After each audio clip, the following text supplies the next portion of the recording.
Gorgias, by Plato. Translated by Benjamin Jowett. Introduction. In several of the dialogues of Plato, doubts have arisen among his interpreters as to which of the various subjects discussed in them is the main thesis. The speakers have the freedom of conversation. No severe rules of art restrict them, and sometimes we are inclined to think, with one of the dramatis personae in the Theaetetus, that the digressions have the greater interest. Yet in the most irregular of the dialogues there is also a certain natural growth or unity. The beginning is not forgotten at the end, and numerous allusions and references are interspersed, which form the loose connecting links of the whole. We must not neglect this unity, but neither must we attempt to confine the Platonic dialogue on the Procrustean bed of a single idea. Compare Introduction to the Phaedrus. Two tendencies seem to have beset the interpreters of Plato in this matter. First, they have endeavoured to hang the dialogues upon one another by the slightest threads, and have thus been led to opposite and contradictory assertions respecting their order and sequence. The mantle of Schleiermacher has descended upon his successors, who have applied his method with the most various results. The value and use of the method has been hardly, if at all, examined either by him or them. Secondly, they have extended almost indefinitely the scope of each separate dialogue. In this way, they think that they have escaped all difficulties, not seeing that what they have gained in generality they have lost in truth and distinctness. Metaphysical conceptions easily pass into one another, and the simpler notions of antiquity, which we can only realize by an effort, imperceptibly blend with the more familiar theories of modern philosophers. An eye for proportion is needed, his own art of measuring, in the study of Plato, as well as of other great artists. We may hardly admit that the moral antithesis of good and pleasure, or the intellectual antithesis of knowledge and opinion, being and appearance, are never far off in a Platonic discussion, but, because they are in the background, we should not bring them into the foreground, or expect to discern them equally in all the dialogues. There may be some advantage in drawing out a little the main outlines of the building, but the use of this is limited, and may be easily exaggerated. We may give Plato too much system, and alter the natural form and connection of his thoughts, under the idea that his dialogues are finished works of art. We may also find a reason for everything, and lose the highest characteristic of art, which is simplicity. Most great works receive a new light from a new and original mind, but whether these new lights are true or only suggestive will depend on their agreement with the spirit of Plato, and the amount of direct evidence which can be urged in support of them. When a theory is running away with us, criticism does a friendly office in counseling moderation and recalling us to the indications of the text. Like the Phaedrus, the Gorgias has puzzled students of Plato by the appearance of two or more subjects.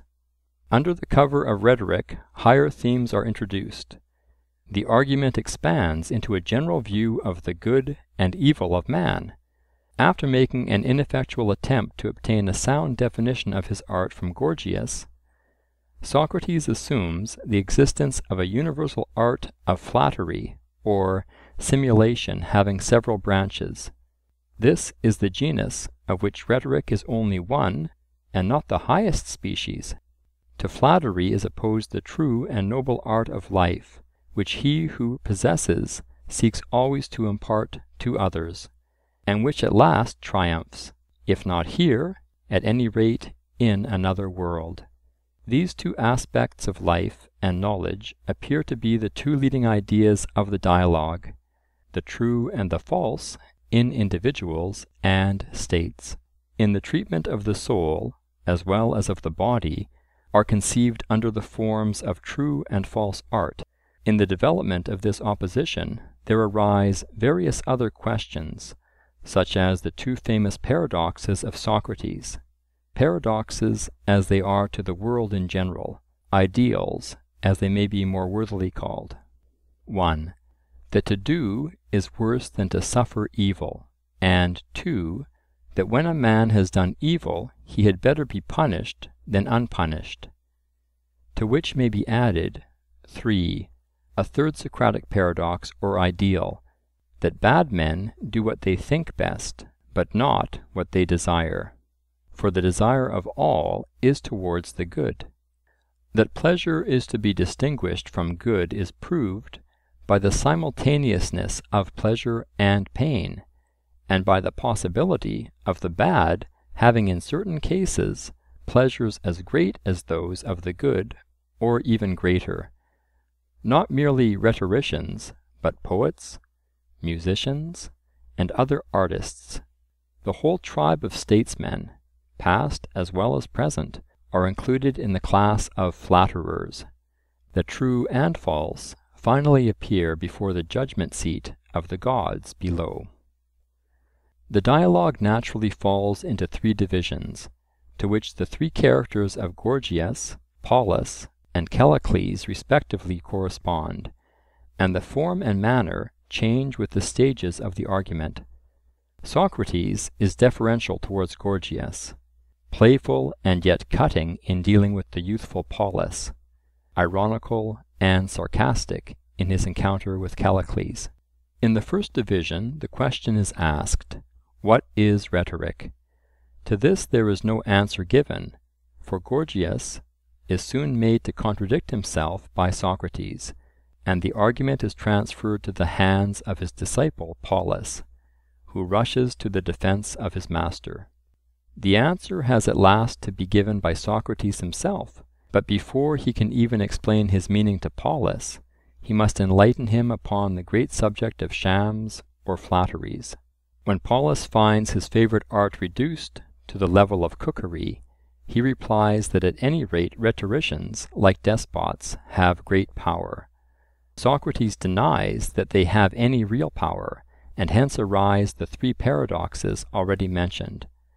Although they are strange to him, Polus is at last convinced of their truth. At least, they seem to him to follow legitimately from the premises. Thus the second act of the dialogue closes. Then Callicles appears on the scene, at first maintaining that pleasure is good, and that might is right, and that law is nothing but the combination of the many weak against the few strong. When he is confuted, he withdraws from the argument, and leaves Socrates to arrive at the conclusion by himself. The conclusion is that there are two kinds of statesmanship, a higher and a lower, that which makes the people better, and that which only flatters them, and he exhorts Callicles to choose the higher. The dialogue terminates with a mythus of a final judgment, in which there will be no more flattery or disguise, and no further use for the teaching of rhetoric. The characters of the three interlocutors also correspond to the parts which are assigned to them. Gorgias is the great rhetorician, now advanced in years, who goes from city to city displaying his talents, and is celebrated throughout Greece. Like all the sophists in the dialogues of Plato, he is vain and boastful, yet he has also a certain dignity, and is treated by Socrates with considerable respect.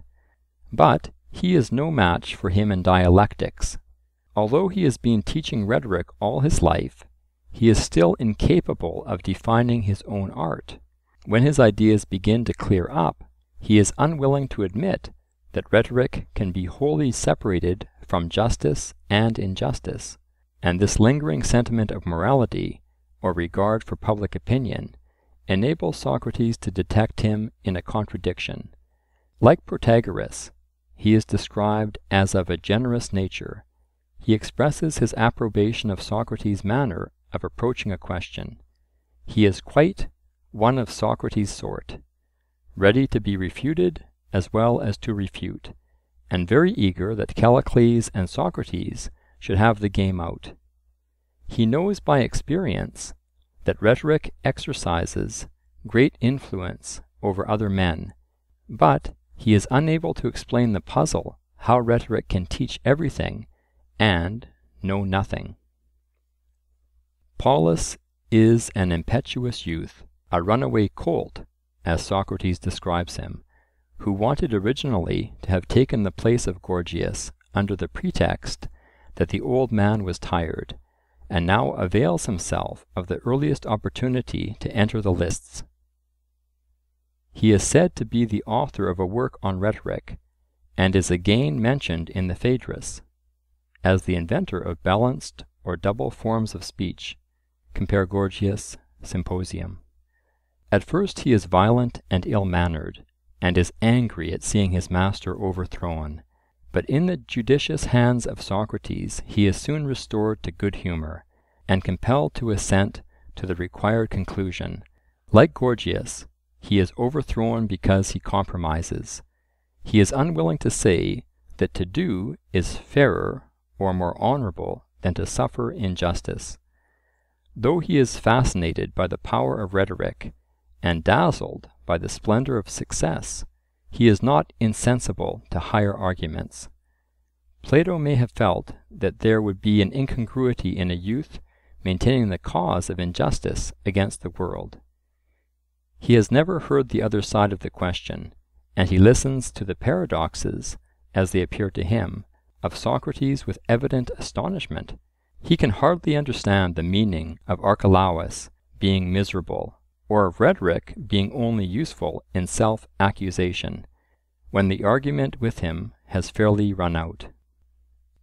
Callicles, in whose house they are assembled, is introduced on the stage.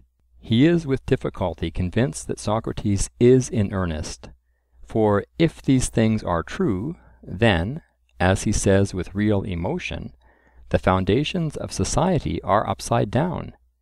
In him another type of character is represented. He is neither sophist nor philosopher, but man of the world, and an accomplished Athenian gentleman. He might be described in modern language as a cynic or materialist, a lover of power and also of pleasure, and unscrupulous in his means of attaining both. There is no desire on his part to offer any compromise in the interests of morality, nor is any concession made by him. Like Thrasymachus in the Republic, though he is not of the same weak and vulgar class, he consistently maintains that might is right. His great motive of action is political ambition. In this he is characteristically Greek. Like Anytus in the Meno, he is the enemy of the sophists, but favours the new art of rhetoric, which he regards as an excellent weapon of attack and defence. He is a despiser of mankind, as he is of philosophy, and sees in the laws of the state only a violation of the order of nature, which intended that the stronger should govern the weaker. Compare Republic. Like other men of the world who are of a speculative turn of mind, he generalizes the bad side of human nature, and has easily brought down his principles to his practice. Philosophy and poetry alike supply him with distinctions suited to his view of human life. He has a good will to Socrates, whose talents he evidently admires, while he censures the puerile use which he makes of them. He expresses a keen intellectual interest in the argument. Like Anytus, again, he has a sympathy with other men of the world. The Athenian statesmen of a former generation, who showed no weakness and made no mistakes, such as Miltiades, Themistocles, Pericles, are his favourites. His ideal of human character is a man of great passions and great powers, which he has developed to the utmost, and which he uses in his own enjoyment and in the government of others. Had Critias been the name instead of Callicles, about whom we know nothing from other sources, the opinions of the man would have seemed to reflect the history of his life. And now the combat deepens. In Callicles, far more than in any sophist or rhetorician, is concentrated the spirit of evil, against which Socrates is contending, the spirit of the world, the spirit of the many contending against the one wise man, of which the sophists, as he describes them in the Republic, are the imitators rather than the authors, being themselves carried away by the great tide of public opinion. Socrates approaches his antagonist warily from a distance, with a sort of irony which touches with a light hand both his personal vices, probably in allusion to some scandal of the day, and his servility to the populace. At the same time, he is in most profound earnest, as Chaerephon remarks. Callicles soon loses his temper, but the more he is irritated, the more provoking and matter-of-fact does Socrates become. A repartee of his, which appears to have been really made to the omniscient Hippias, according to the testimony of Xenophon, Memorabilia, is introduced. He is called by Callicles a popular declaimer, and certainly shows that he has the power, in the words of Gorgias, of being as long as he pleases, or as short as he pleases. Compare Protagoras.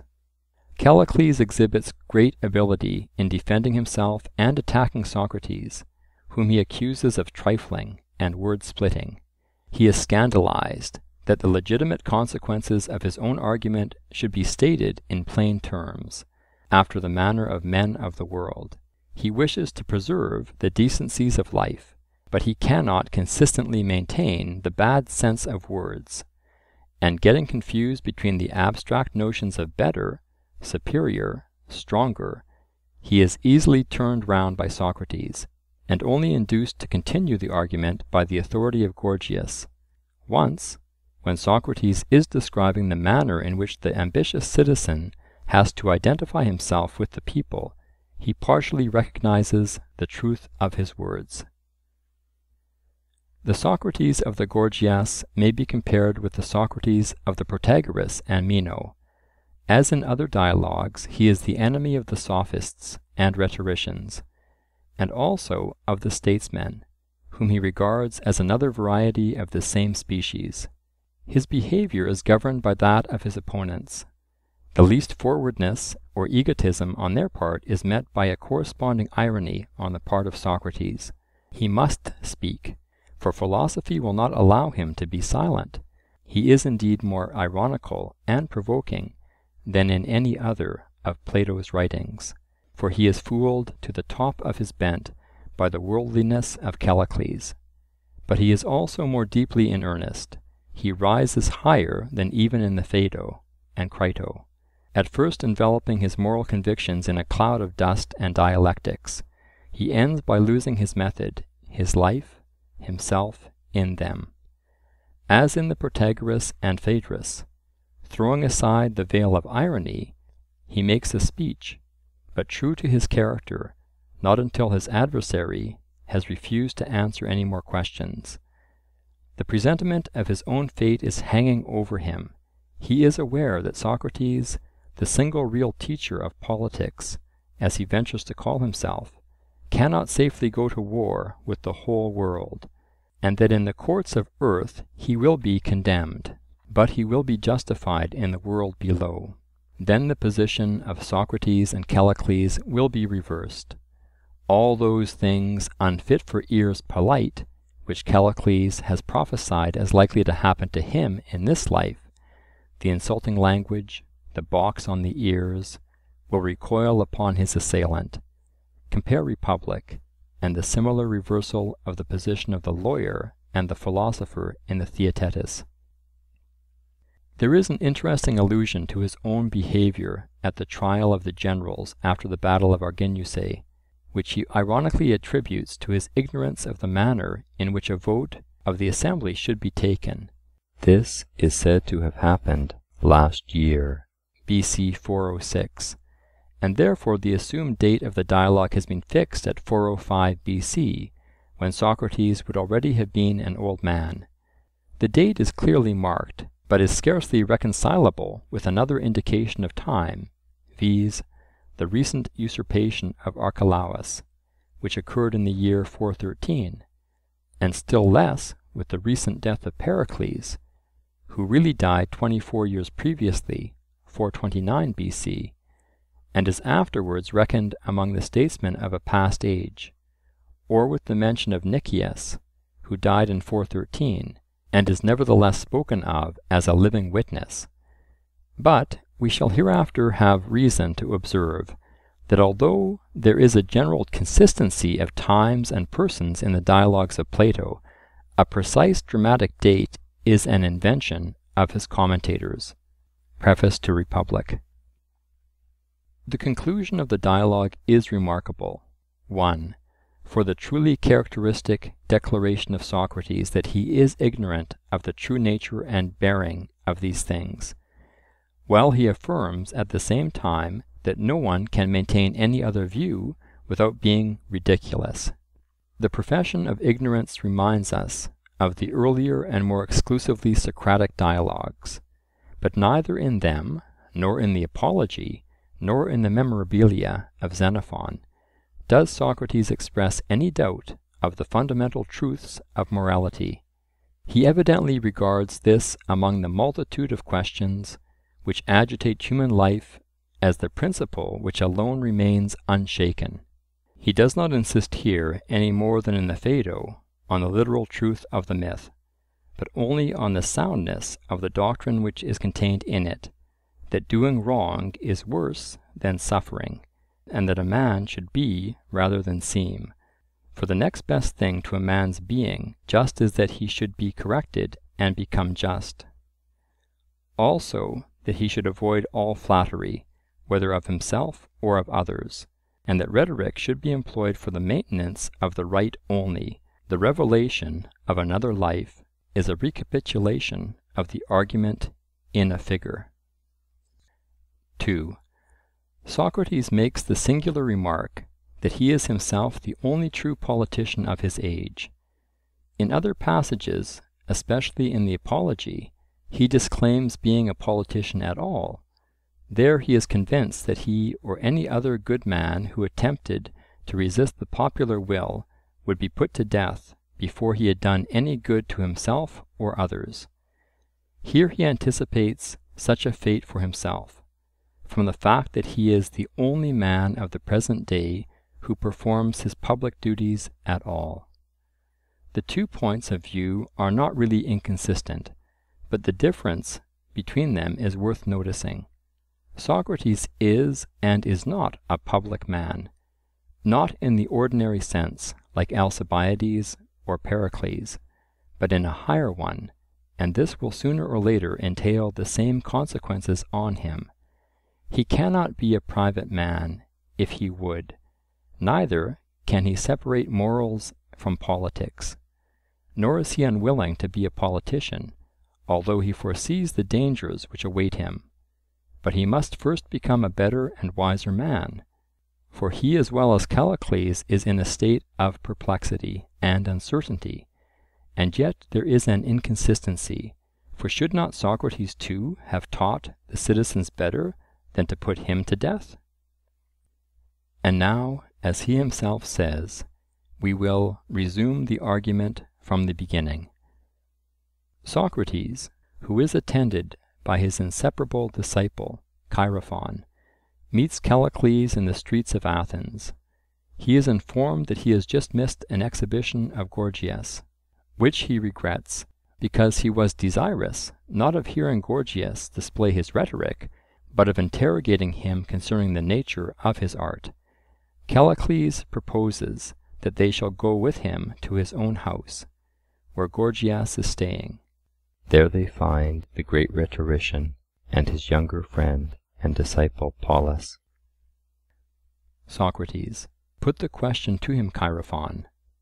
Chaerephon, what question? Socrates, who is he? Such a question as would elicit from a man the answer, I am a cobbler. Polus suggests that Gorgias may be tired, and desires to answer for him. Who is Gorgias? Asks Chaerephon, imitating the manner of his master Socrates. one of the best of men, and a proficient in the best and noblest of experimental arts, etc., replies Polus, in rhetorical and balanced phrases. Socrates is dissatisfied at the length and unmeaningness of the answer.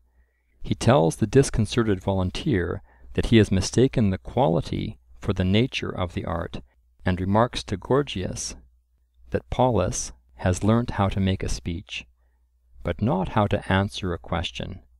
He wishes that Gorgias would answer him. Gorgias is willing enough, and replies to the question asked by Chaerephon that he is a rhetorician, and in Homeric language boasts himself to be a good one. At the request of Socrates, he promises to be brief, for he can be as long as he pleases, and as short as he pleases. Socrates would have him bestow his length on others, and proceeds to ask him a number of questions, which are answered by him to his own great satisfaction, and with a brevity which excites the admiration of Socrates. The result of the discussion may be summed up as follows. Rhetoric treats of discourse, but music and medicine and other particular arts are also concerned with discourse. In what way, then, does rhetoric differ from them? Gorgias draws a distinction between the arts which deal with words and the arts which have to do with external actions.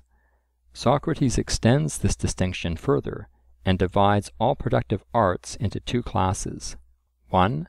Arts which may be carried on in silence, and 2.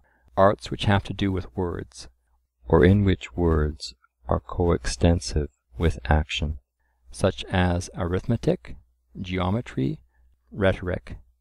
But still Gorgias could hardly have meant to say that arithmetic was the same as rhetoric. Even in the arts which are concerned with words there are differences. What then distinguishes rhetoric from the other arts which have to do with words? The words which rhetoric uses relate to the best and greatest of human things. But tell me, Gorgias, what are the best? Health first, beauty next, wealth third, in the words of the old song, or how would you rank them? The arts will come to you in a body, each claiming precedence and saying that her own good is superior to that of the rest. How will you choose between them?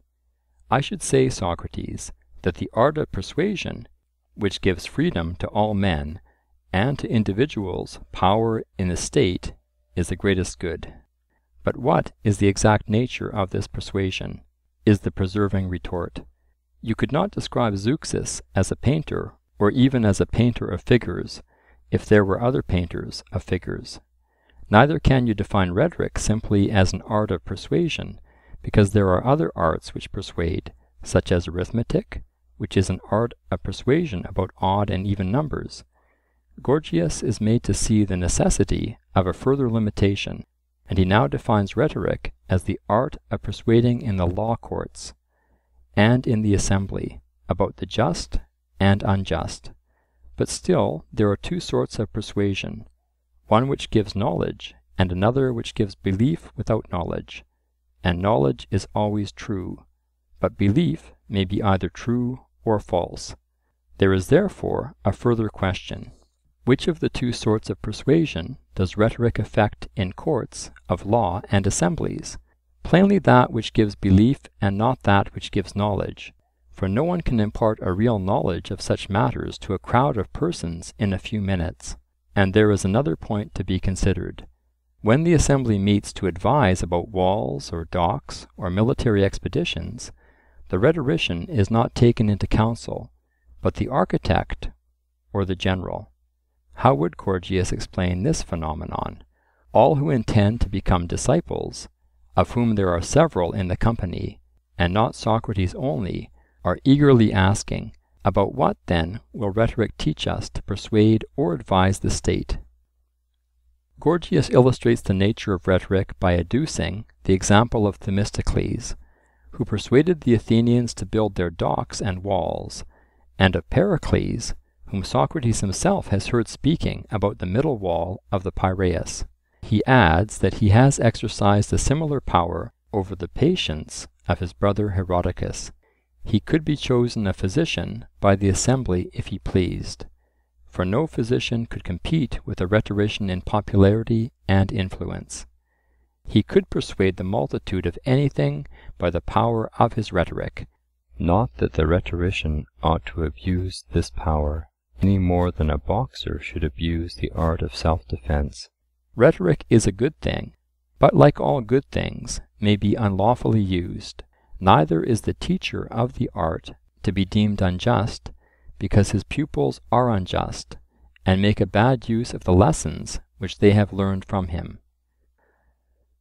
Socrates would like to know before he replies, whether Gorgias will quarrel with him if he points out a slight inconsistency into which he has fallen, or whether he, like himself, is one who loves to be refuted.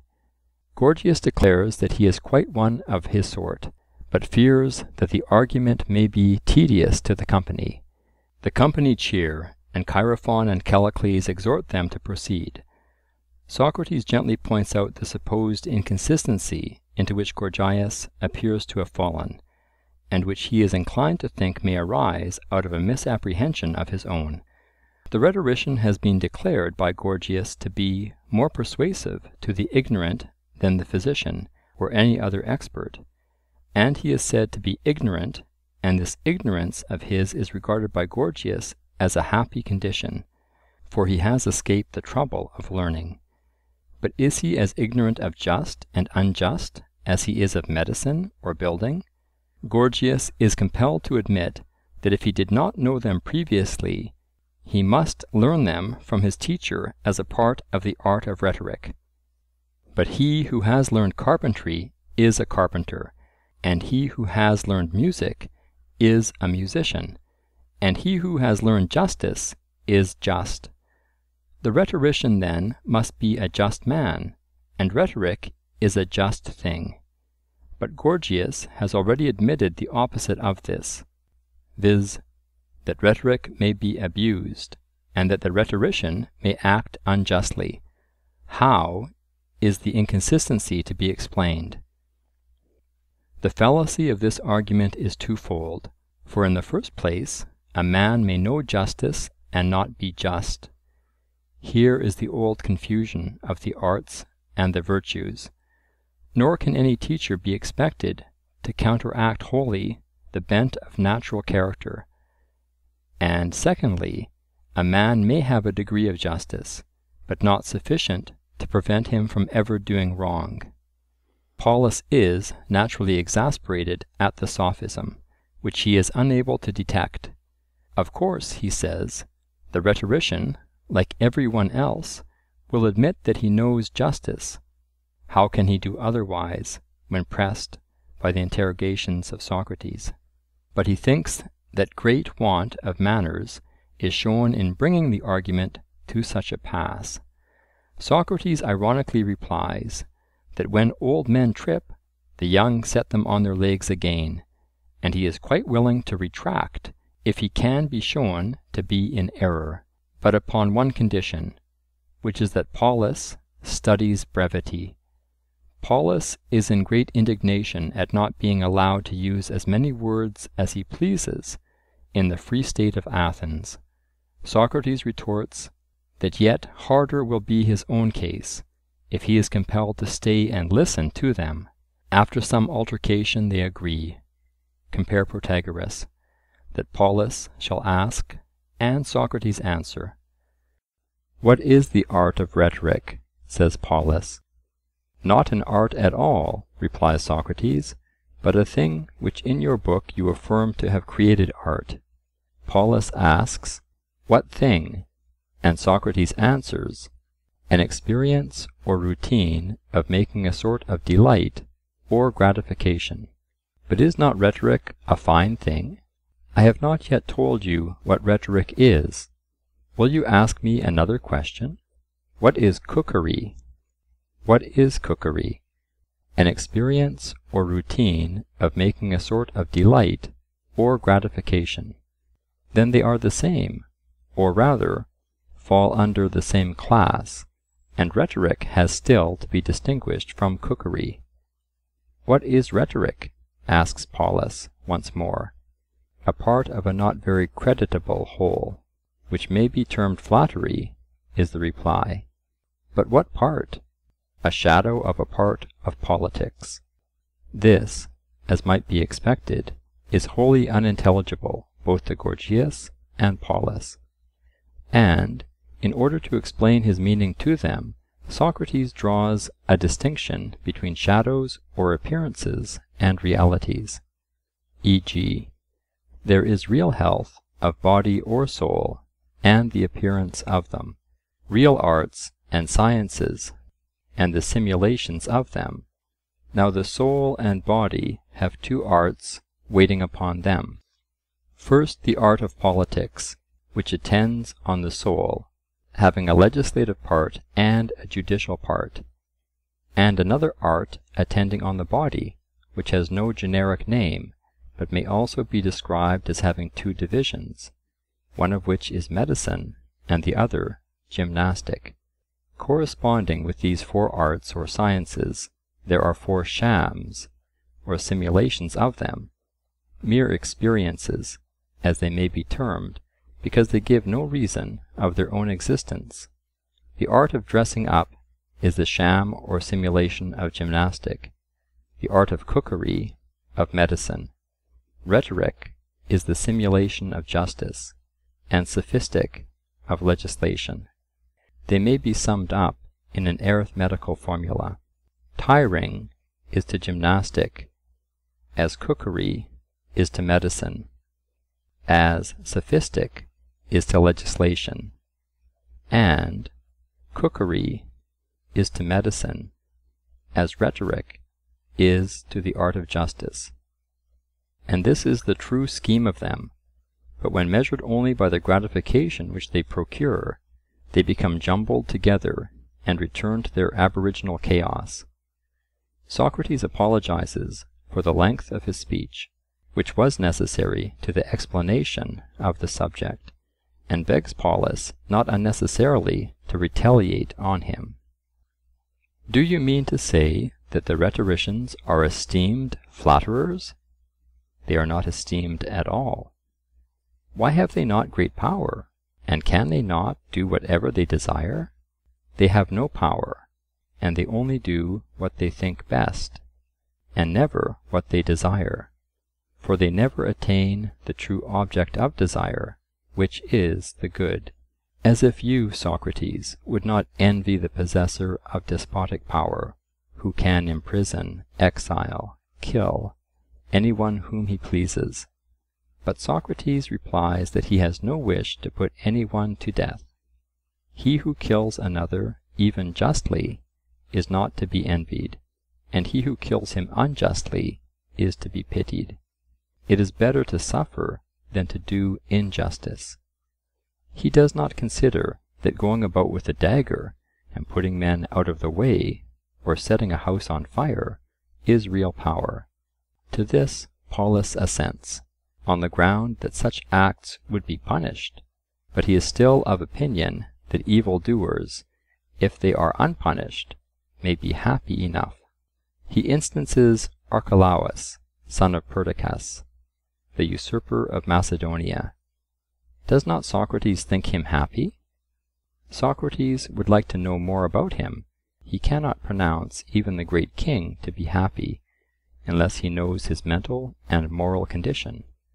Polus explains that Archelaus was a slave, being the son of a woman who was the slave of Alcetas, brother of Perdiccas, king of Macedon. And he, by every species of crime, first murdering his uncle, and then his cousin and half-brother, obtained the kingdom. This was very wicked, and yet all the world, including Socrates, would like to have his place. Socrates dismisses the appeal to numbers. Polus, if he will, may summon all the rich men of Athens, Nicias and his brothers, Aristocrates, the house of Pericles, or any other great family. This is the kind of evidence which is adduced in courts of justice, where truth depends upon numbers. But Socrates employs proof of another sort. his appeal is to one witness only, that is to say, the person with whom he is speaking. Him he will convict out of his own mouth, and he is prepared to show, after his manner, that Archelaus cannot be a wicked man and yet happy. The evildoer is deemed happy if he escapes, and miserable if he suffers punishment. But Socrates thinks him less miserable if he suffers than if he escapes. Polus is of opinion that such a paradox as this hardly deserves refutation, and is at any rate sufficiently refuted by the fact. Socrates has only to compare the lot of the successful tyrant, who is the envy of the world, and of the wretch who, having been detected in a criminal attempt against the state, is crucified or burnt to death. Socrates replies that if they are both criminal, they are both miserable, but that the unpunished is the more miserable of the two. At this Polus laughs outright, which leads Socrates to remark that laughter is a new species of refutation. Polus replies that he is already refuted, for if he will take the votes of the company, he will find that no one agrees with him.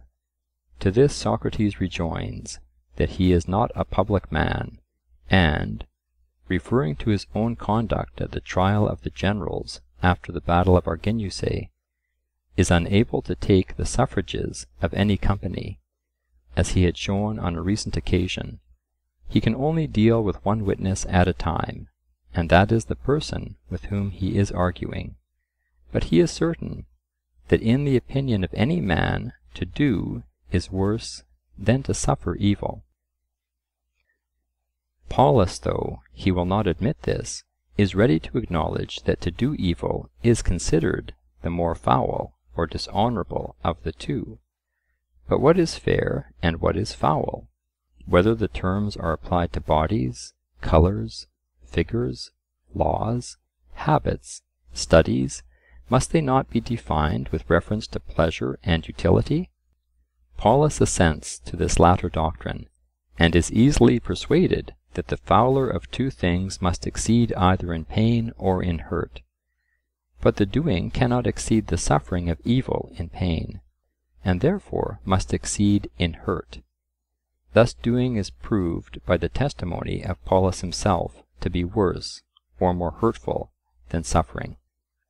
There remains the other question: is a guilty man better off when he is punished or when he is unpunished?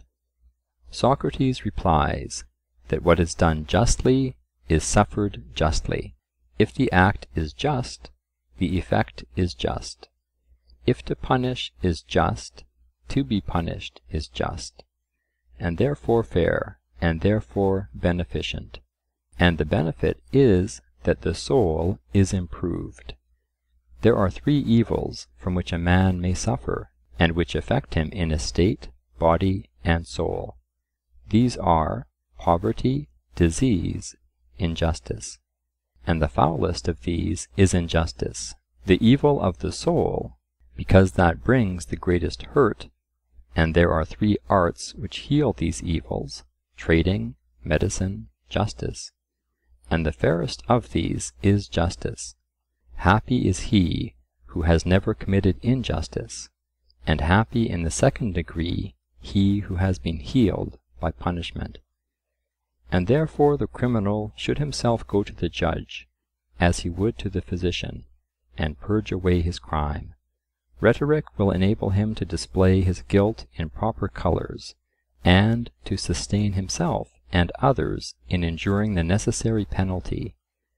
And similarly, if a man has an enemy, he will desire not to punish him, but that he shall go unpunished and become worse and worse, taking care only that he does no injury to himself.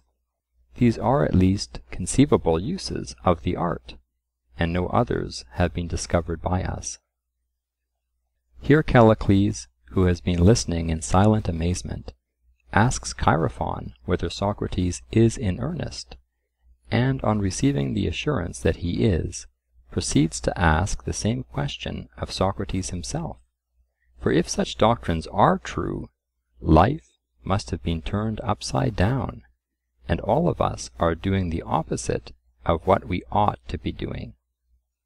Socrates replies in a style of playful irony that before men can understand one another, they must have some common feeling, and such a community of feeling exists between himself and Callicles, for both of them are lovers, and they have both a pair of loves.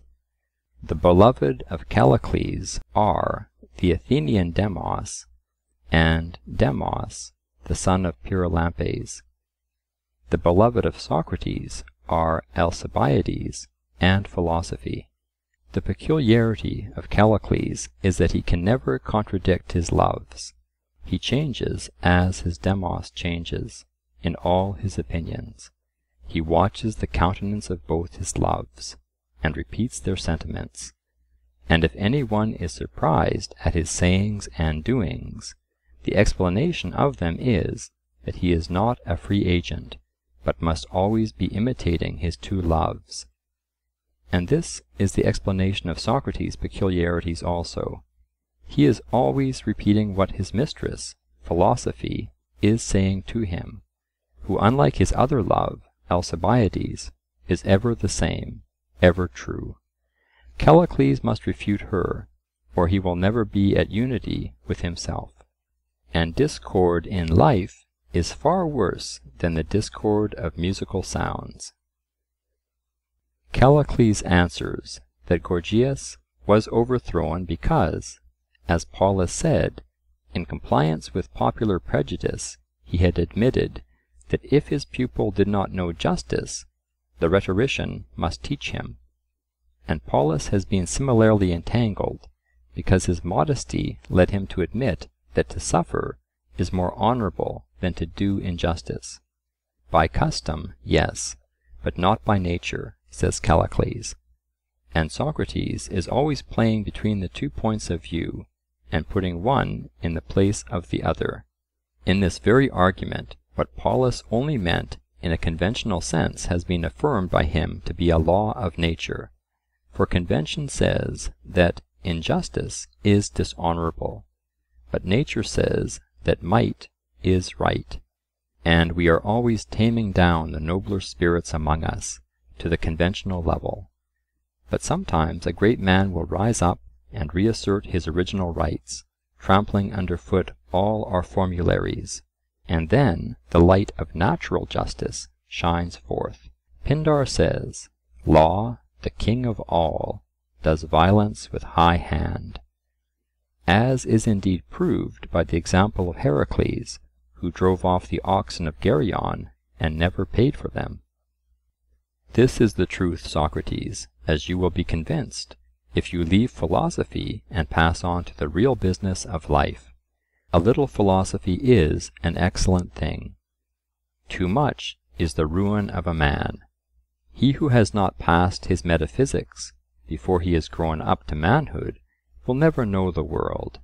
Philosophers are ridiculous when they take to politics, and I dare say that politicians are equally ridiculous when they take to philosophy. Every man, as Euripides says, is fondest of that in which he is best.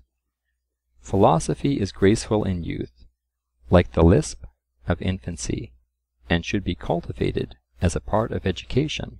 But when a grown-up man lisps or studies philosophy, I should like to beat him. None of those over-refined natures ever come to any good. They avoid the busy haunts of men, and skulk in corners, whispering to a few admiring youths, and never giving utterance to any noble sentiments. For you, Socrates, I have a regard, and therefore I say to you, as Zethus says to Amphion in the play, that you have a noble soul disguised in a puerile exterior. And I would have you consider the danger which you and other philosophers incur, for you would not know how to defend yourself if any one accused you in a law court. There you would stand, with gaping mouth and dizzy brain, and might be murdered, robbed, boxed on the ears with impunity. Take my advice then, and get a little common sense. Leave to others these frivolities. Walk in the ways of the wealthy, and be wise. Socrates professes to have found in Callicles the philosopher's touchstone, and he is certain that any opinion in which they both agree must be the very truth. Callicles has all the three qualities which are needed in a critic: knowledge, goodwill, frankness. Gorgias and Polus, although learned men, were too modest, and their modesty made them contradict themselves. But Callicles is well educated, and he is not too modest to speak out. Of this he has already given proof, and his goodwill is shown both by his own profession and by his giving the same caution against philosophy to Socrates, which Socrates remembers hearing him give long ago to his own clique of friends. He will pledge himself to retract any error into which he may have fallen, and which Callicles may point out. But he would like to know first of all what he and Pindar mean by natural justice. Do they suppose that the rule of justice is the rule of the stronger or of the better? There is no difference. Then are not the many superior to the one, and the opinions of the many better? And their opinion is that justice is equality, and that to do is more dishonourable than to suffer wrong. And as they are the superior or stronger, this opinion of theirs must be in accordance with natural as well as conventional justice. Why will you continue splitting words? Have I not told you that the superior is the better? But what do you mean by the better? Tell me that, and please to be a little milder in your language. If you do not wish to drive me away, I mean the worthier, the wiser.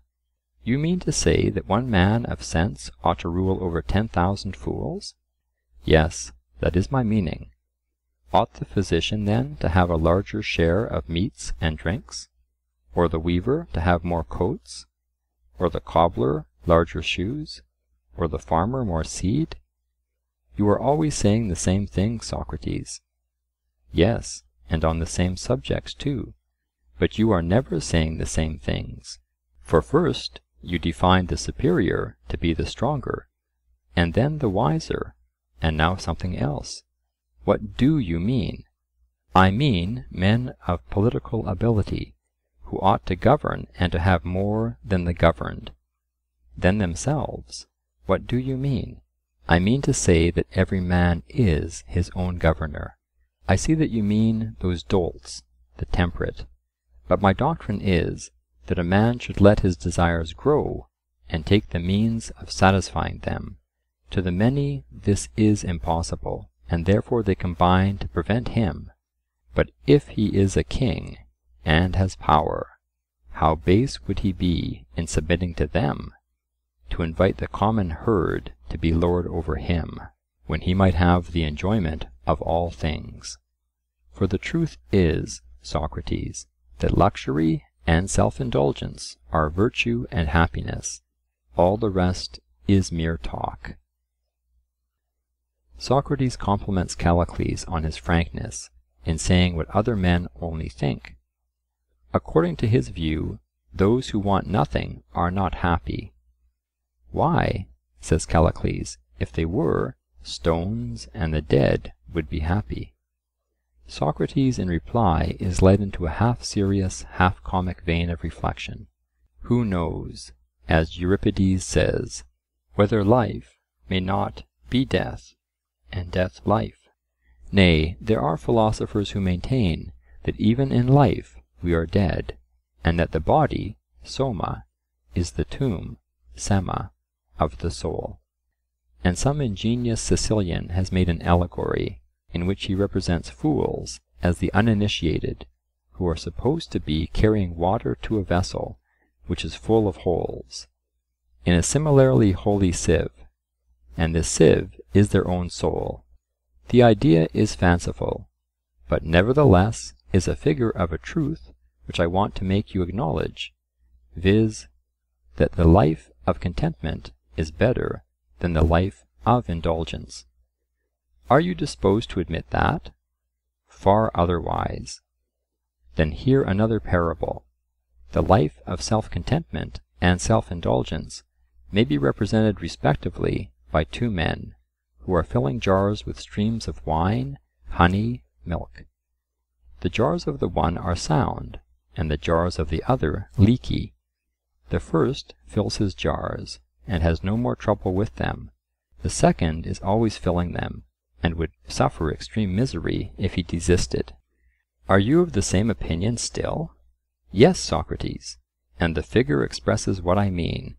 For true pleasure is a perpetual stream, flowing in and flowing out, to be hungry and always eating, to be thirsty and always drinking, and to have all the other desires and to satisfy them, that, as I admit, is my idea of happiness, and to be itching and always scratching. I do not deny that there may be happiness even in that, and to indulge unnatural desires if they are abundantly satisfied. Callicles is indignant at the introduction of such topics, but he is reminded by Socrates that they are introduced not by him, but by the maintainer of the identity of pleasure and good. Will Callicles still maintain this? Yes, for the sake of consistency he will. The answer does not satisfy Socrates, who fears that he is losing his touchstone. A profession of seriousness on the part of Callicles reassures him, and they proceed with the argument. Pleasure and good are the same, but knowledge and courage are not the same either with pleasure or good, or with one another. Socrates disproves the first of these statements by showing that two opposites cannot coexist, but must alternate with one another. To be well and ill together is impossible. But pleasure and pain are simultaneous, and the cessation of them is simultaneous, e.g., in the case of drinking and thirsting, whereas good and evil are not simultaneous, and do not cease simultaneously, and therefore pleasure cannot be the same as good. Callicles has already lost his temper, and can only be persuaded to go on by the interposition of Gorgias. Socrates, having already guarded against objections by distinguishing courage and knowledge from pleasure and good, proceeds. The good are good by the presence of good, and the bad are bad by the presence of evil. And the brave and wise are good, and the cowardly and foolish are bad. And he who feels pleasure is good, and he who feels pain is bad. And both feel pleasure and pain in nearly the same degree, and sometimes the bad man or coward in a greater degree. Therefore the bad man or coward is as good as the brave, or maybe even better. Callicles endeavours now to avert the inevitable absurdity by affirming that he and all mankind admitted some pleasures to be good and others bad. The good are the beneficial, and the bad are the hurtful, and we should choose the one and avoid the other. But this, as Socrates observes, is a return to the old doctrine of himself and Polus, that all things should be done for the sake of the good. Callicles assents to this, and Socrates, finding that they are agreed in distinguishing pleasure from good, returns to his old division of empirical habits, or shams, or flatteries, which study pleasure only, and the arts which are concerned with the higher interests of soul and body. Does Callicles agree to this division? Callicles will agree to anything, in order that he may get through the argument. Which of the arts then are flatteries? Flute playing, harp playing, choral exhibitions, the dithyrambics of Canisius, are all equally condemned on the ground that they give pleasure only, and Meles, the harp player, who was the father of Canisius, failed even in that. The stately muse of tragedy is bent upon pleasure, and not upon improvement. Poetry in general is only a rhetorical address to a mixed audience of men, women, and children. and the orators are very far from speaking with a view to what is best. Their way is to humour the assembly, as if they were children. Callicles replies that this is only true of some of them. Others have a real regard for their fellow citizens. Granted, then there are two species of oratory, the one of flattery, another which has a real regard for the citizens. But where are the orators among whom you find the latter? Callicles admits that there are none remaining, but there were such in the days when Themistocles, Cimon, Miltiades, and the great Pericles were still alive. Socrates replies that none of these were true artists, setting before themselves the duty of bringing order out of disorder.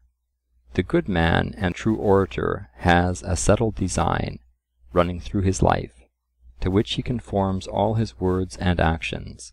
He desires to implant justice and eradicate injustice, to implant all virtue and eradicate all vice in the minds of his citizens.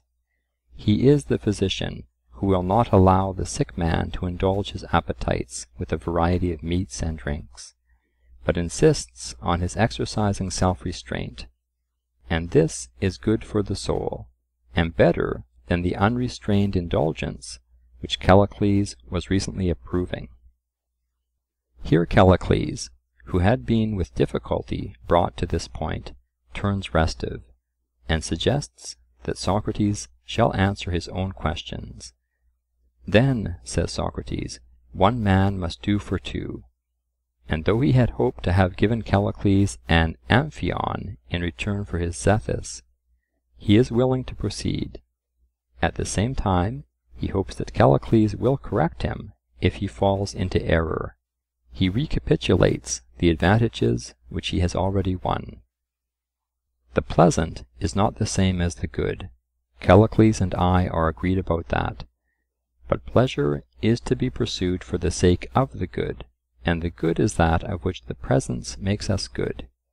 We and all things good have acquired some virtue or other, and virtue, whether of body or soul, of things or persons, is not attained by accident, but is due to order and harmonious arrangement.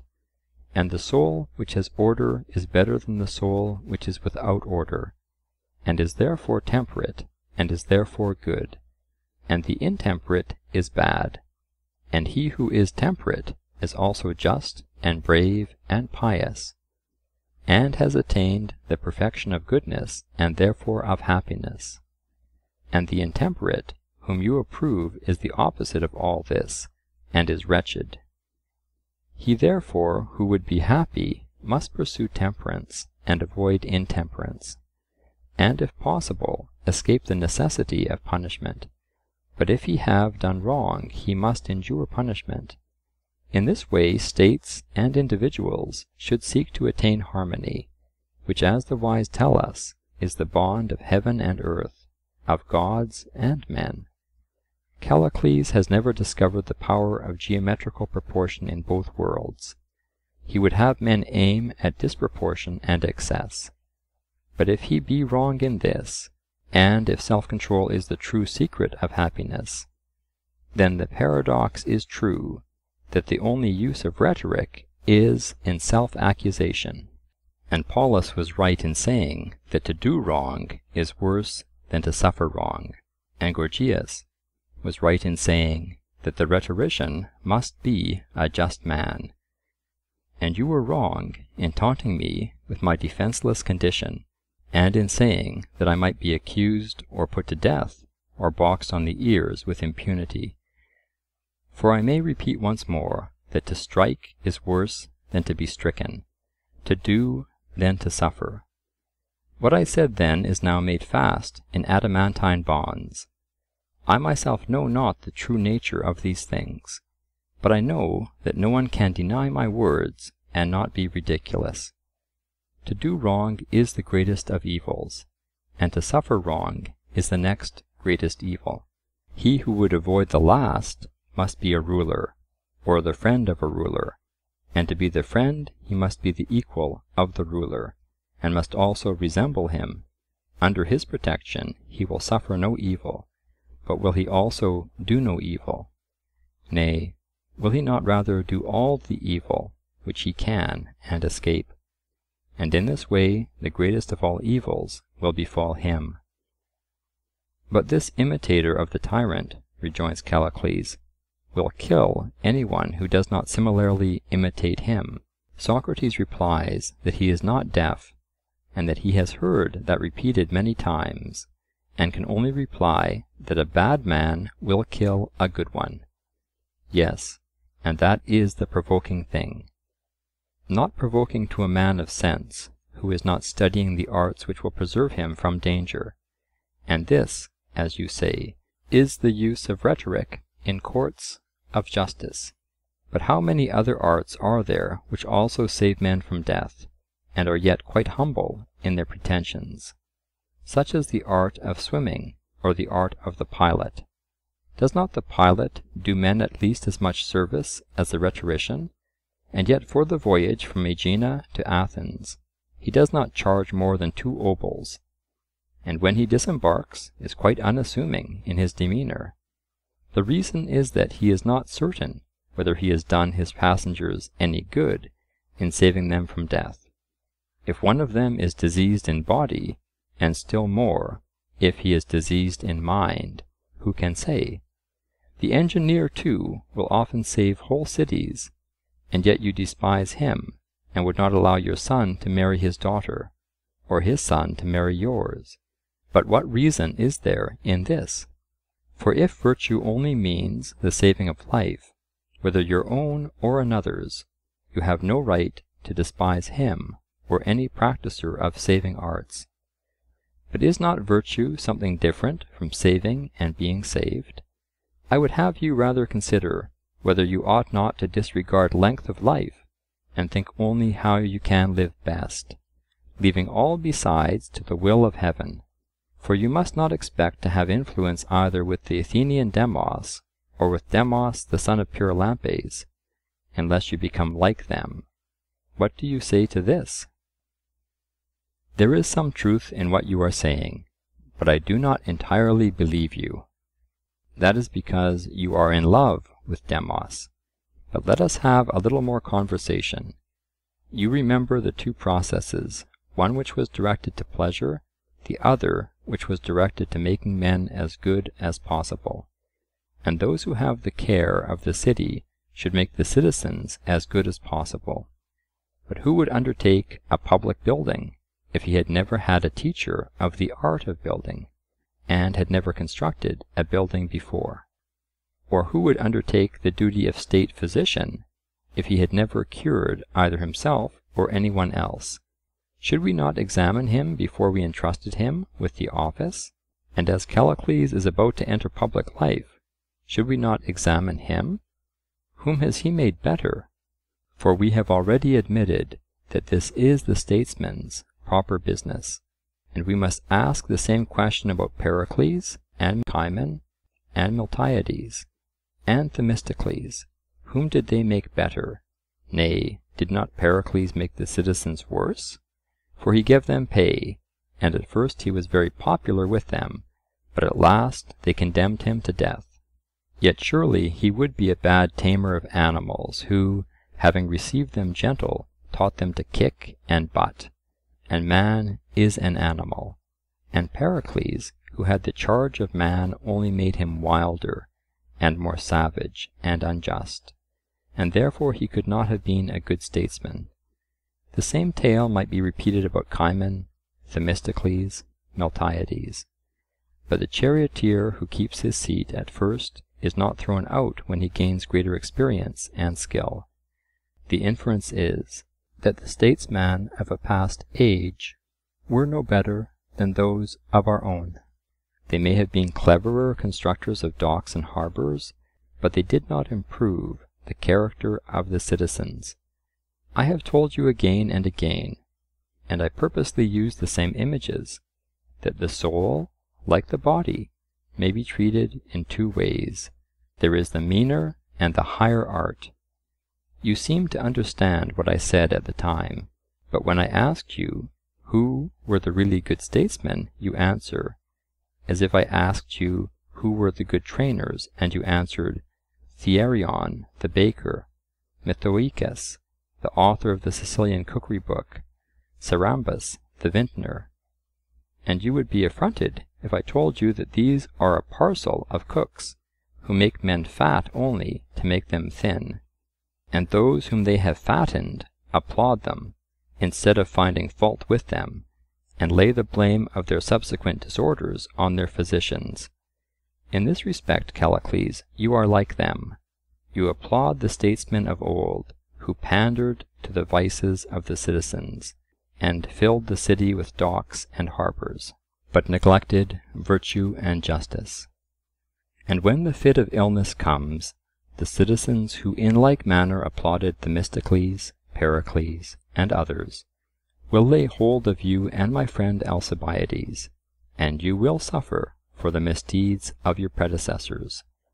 The old story is always being repeated. After all his services, the ungrateful city banished him, or condemned him to death.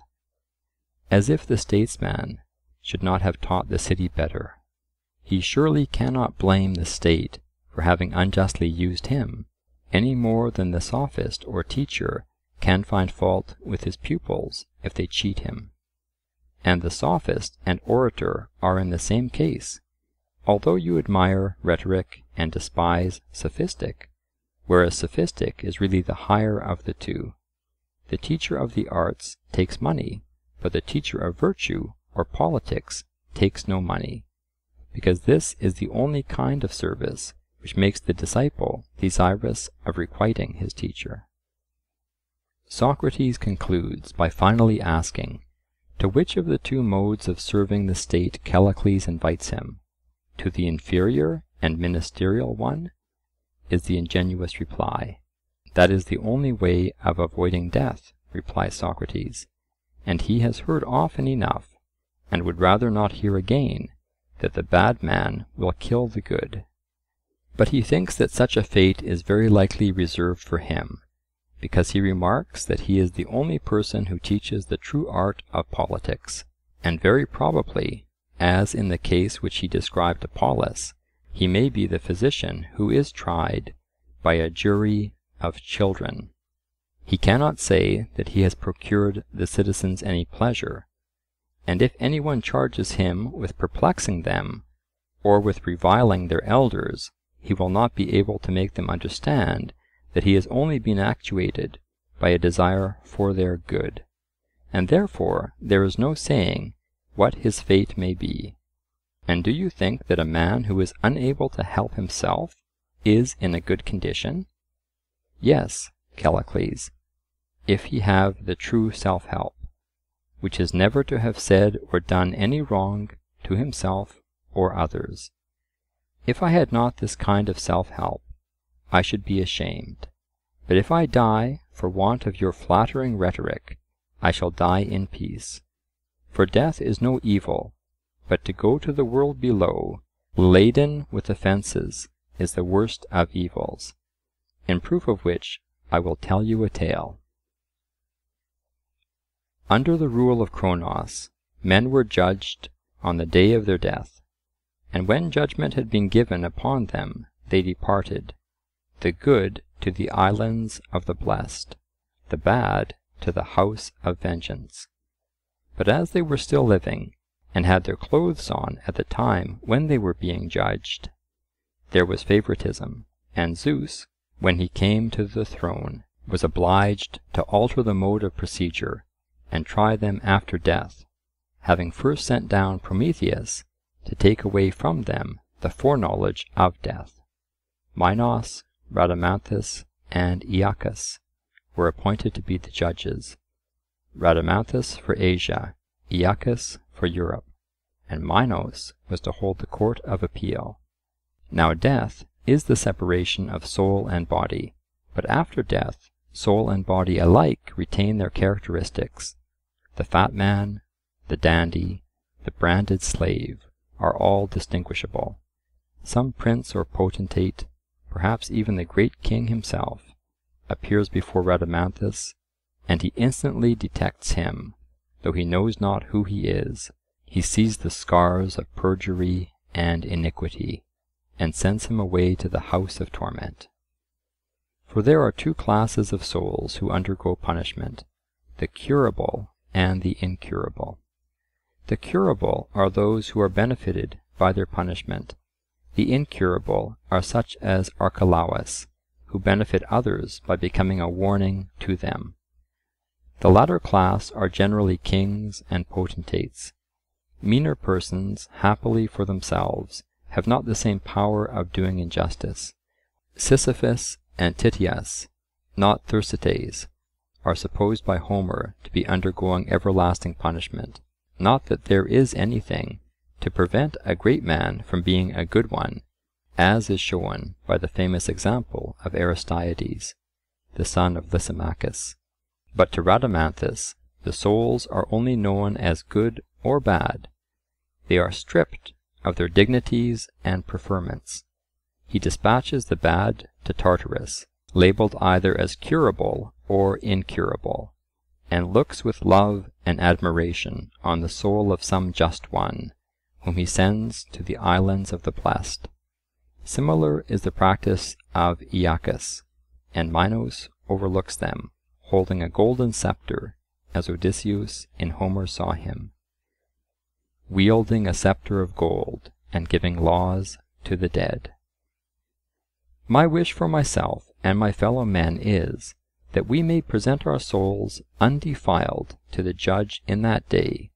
My desire in life is to be able to meet death, and I exhort you, and retort upon you the reproach which you cast upon me, that you will stand before the Judge, gaping and with dizzy brain, and any one may box you on the ear, and do you all manner of evil.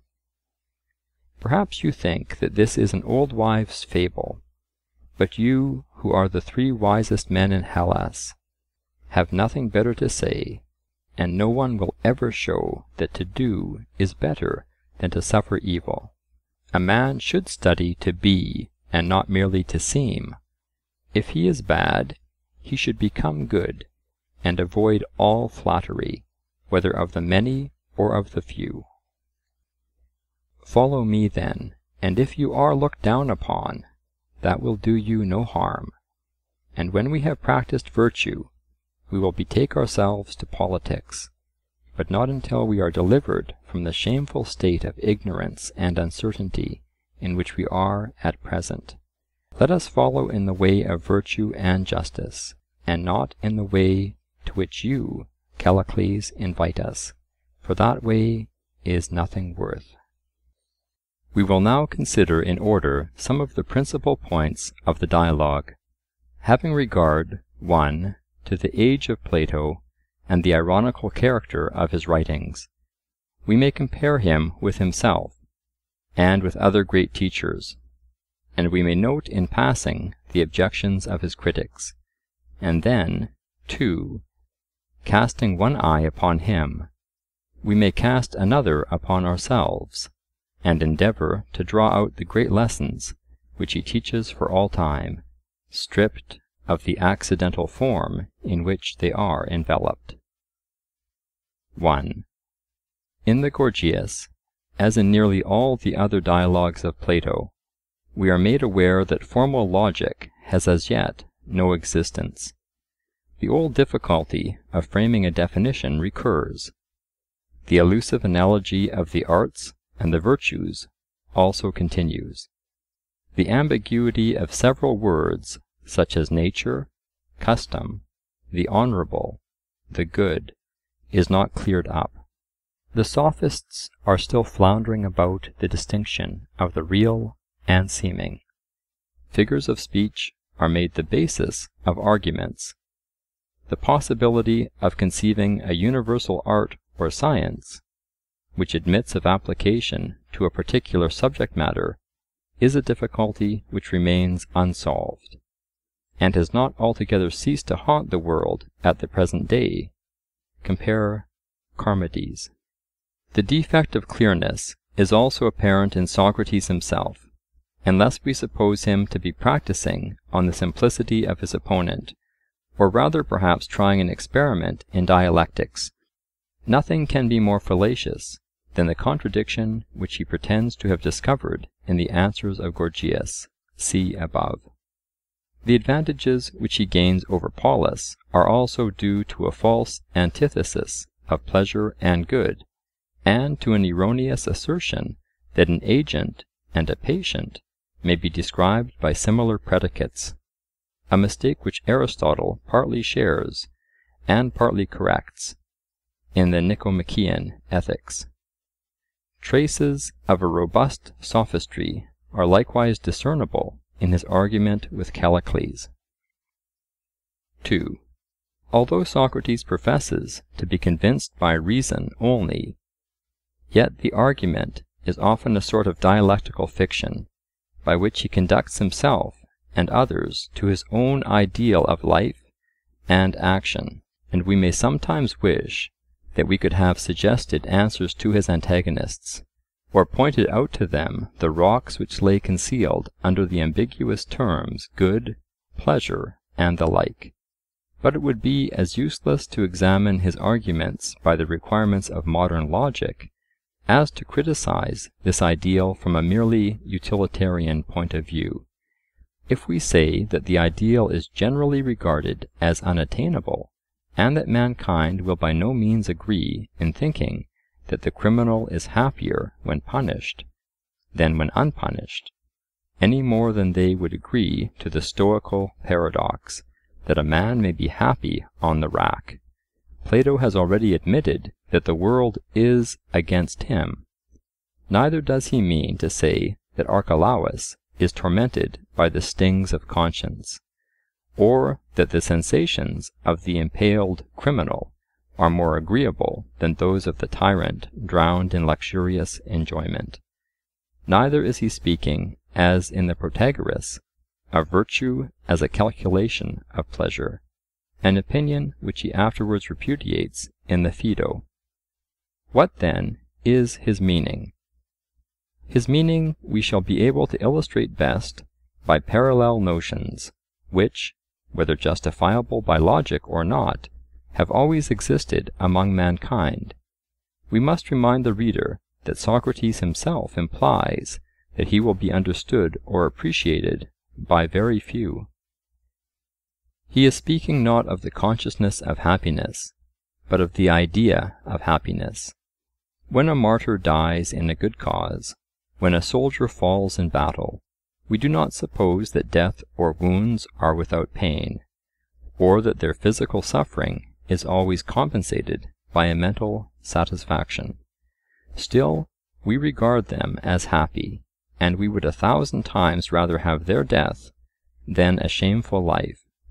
Nor is this only because we believe that they will obtain an immortality of fame, or that they will have crowns of glory in another world, when their enemies and persecutors will be proportionably tormented.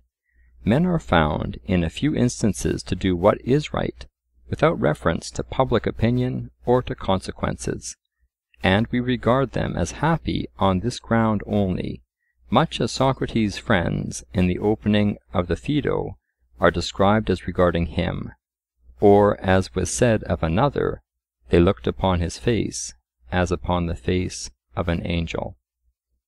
We are not concerned to justify this idealism by the standard of utility or public opinion, but merely to point out the existence of such a sentiment in the better part of human nature. The idealism of Plato is founded upon this sentiment. He would maintain that in some sense or other, truth and right are alone to be sought, and that all other goods are only desirable as means towards these. He is thought to have erred in considering the agent only, and making no reference to the happiness of others as affected by him. But the happiness of others or of mankind, if regarded as an end, is really quite as ideal and almost as paradoxical to the common understanding as Plato's conception of happiness. For the greatest happiness of the greatest number may mean also the greatest pain of the individual, which will procure the greatest pleasure of the greatest number. Ideas of utility, like those of duty and right, may be pushed to unpleasant consequences. Nor can Plato in the Gorgias be deemed purely self-regarding, considering that Socrates expressly mentions the duty of imparting the truth when discovered to others. Nor must we forget that the side of ethics which regards others is by the ancients merged in politics.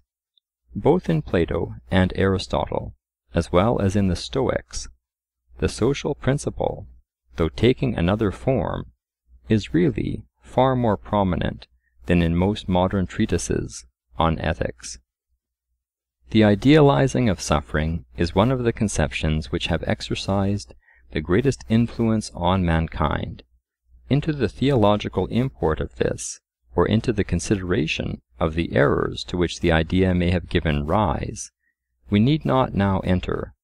All will agree that the ideal of the divine sufferer, whose words the world would not receive, the man of sorrows, of whom the Hebrew prophet spoke, has sunk deep into the heart of the human race. It is a similar picture of suffering goodness which Plato desires to portray, not without an allusion to the fate of his master Socrates. He is convinced that, somehow or other, such an one must be happy in life or after death. In the Republic he endeavours to show that his happiness would be assured here in a well-ordered state, but in the actual condition of human things the wise and good are weak and miserable. Such an one is like a man fallen among wild beasts, exposed to every sort of wrong and obloquy. Plato, like other philosophers, is thus led on to the conclusion that if the ways of God to man are to be justified, the hopes of another life must be included. If the question could have been put to him, whether a man dying in torments was happy still, even if, as he suggests in the Apology, death be only a long sleep, we can hardly tell what would have been his answer. There have been a few who, quite independently of rewards and punishments, or of posthumous reputation, or any other influence of public opinion, have been willing to sacrifice their lives for the good of others.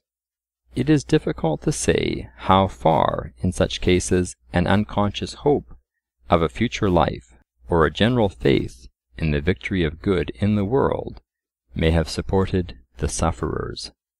But this extreme idealism is not in accordance with the spirit of Plato.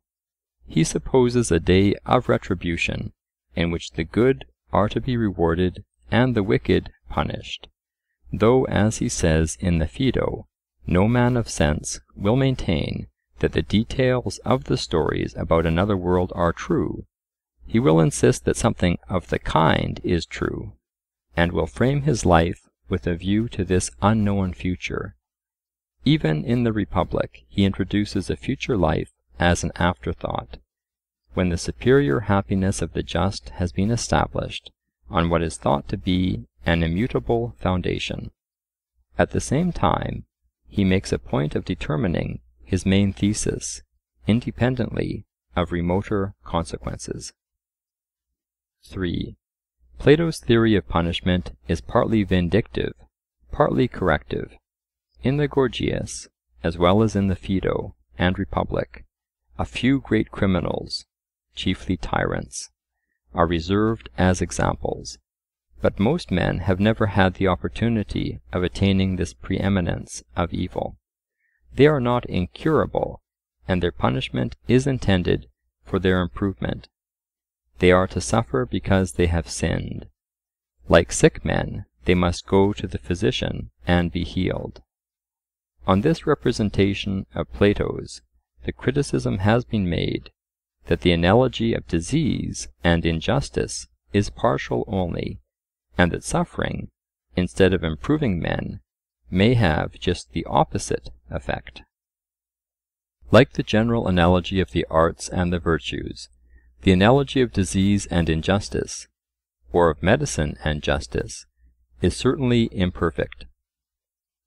But ideas must be given through something. The nature of the mind, which is unseen, can only be represented under figures derived from visible objects. If these figures are suggestive of some new aspect under which the mind may be considered, we cannot find fault with them for not exactly coinciding with the ideas represented. They partake of the imperfect nature of language, and must not be construed in too strict a manner. That Plato sometimes reasons from them as if they were not figures but realities is due to the defective logical analysis of his age. Nor does he distinguish between the suffering which improves and the suffering which only punishes and deters. He applies to the sphere of ethics a conception of punishment which is really derived from criminal law. He does not see that such punishment is only negative, and supplies no principle of moral growth or development. He is not far off the higher notion of an education of man to be begun in this world and to be continued in other stages of existence, which is further developed in the Republic. And Christian thinkers, who have ventured out of the beaten track in their meditations on the last things, have found a ray of light in his writings, but he has not explained how or in what way punishment is to contribute to the improvement of mankind. He has not followed out the principle which he affirms in the Republic, that God is the author of evil only with a view to good, and that they were the better for being punished. Still his doctrine of a future state of rewards and punishments may be compared favourably with that perversion of Christian doctrine which makes the everlasting punishment of human beings depend on a brief moment of time, or even on the accident of an accident. And he has escaped the difficulty which has often beset divines, respecting the future destiny of the meaner sort of men, Thersites and the like, who are neither very good nor very bad, by not counting them worthy of eternal damnation. We do Plato violence in pressing his figures of speech or chains of argument, and not less so in asking questions which were beyond the horizon of his vision, or did not come within the scope of his design. The main purpose of the Gorgias is not to answer questions about a future world, but to place in antagonism the true and false life, and to contrast the judgments and opinions of men with judgment according to the truth. Plato may be accused of representing a superhuman or transcendental virtue in the description of the just man in the Gorgias, or in the companion portrait of the philosopher in the Theaetetus, and at the same time may be thought to be condemning a state of the world which always has existed and always will exist among men. But such ideals act powerfully on the imagination of mankind, and such condemnations are not mere paradoxes of philosophers, but the natural rebellion of the higher sense of right in man against the ordinary conditions of human life. The greatest statesmen have fallen very far short of the political ideal, and are therefore justly involved in the general condemnation. Subordinate to the main purpose of the dialogue are some other questions which may be briefly considered. A.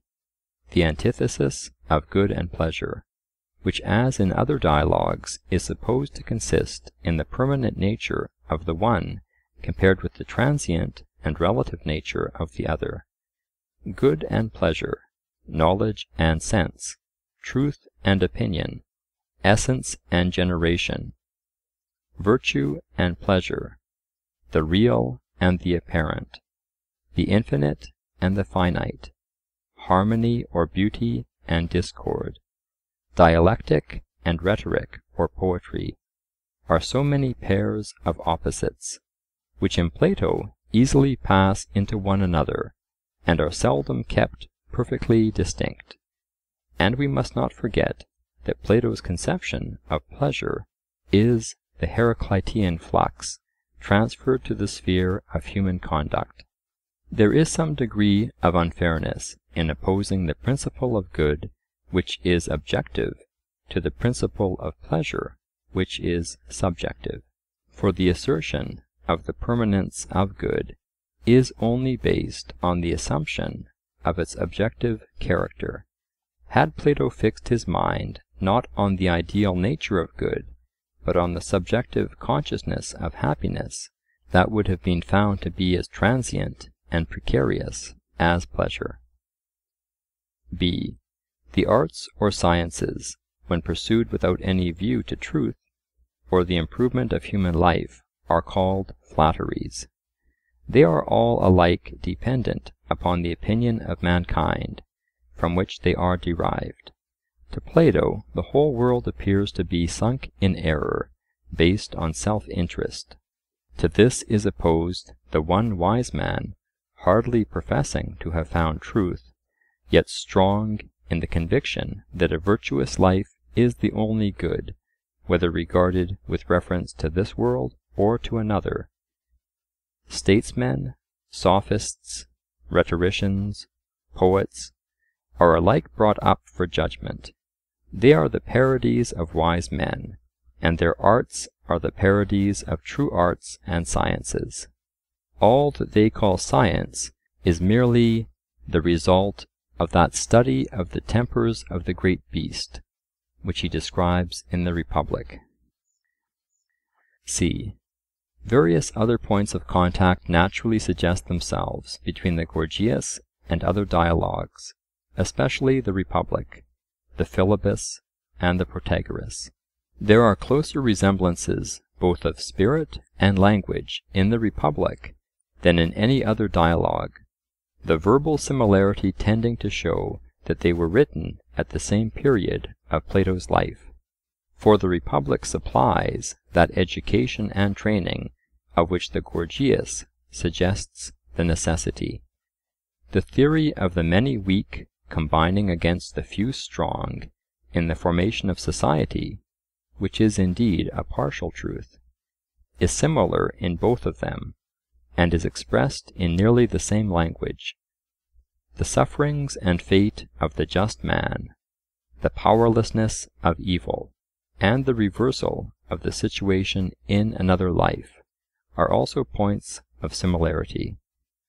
The poets, like the rhetoricians, are condemned because they aim at pleasure only, as in the Republic they are expelled the state because they are imitators, and minister to the weaker side of human nature. That poetry is akin to rhetoric may be compared with the analogous notion which occurs in the Protagoras, that the ancient poets were the sophists of their day. In some other respects, the Protagoras rather offers a contrast than a parallel.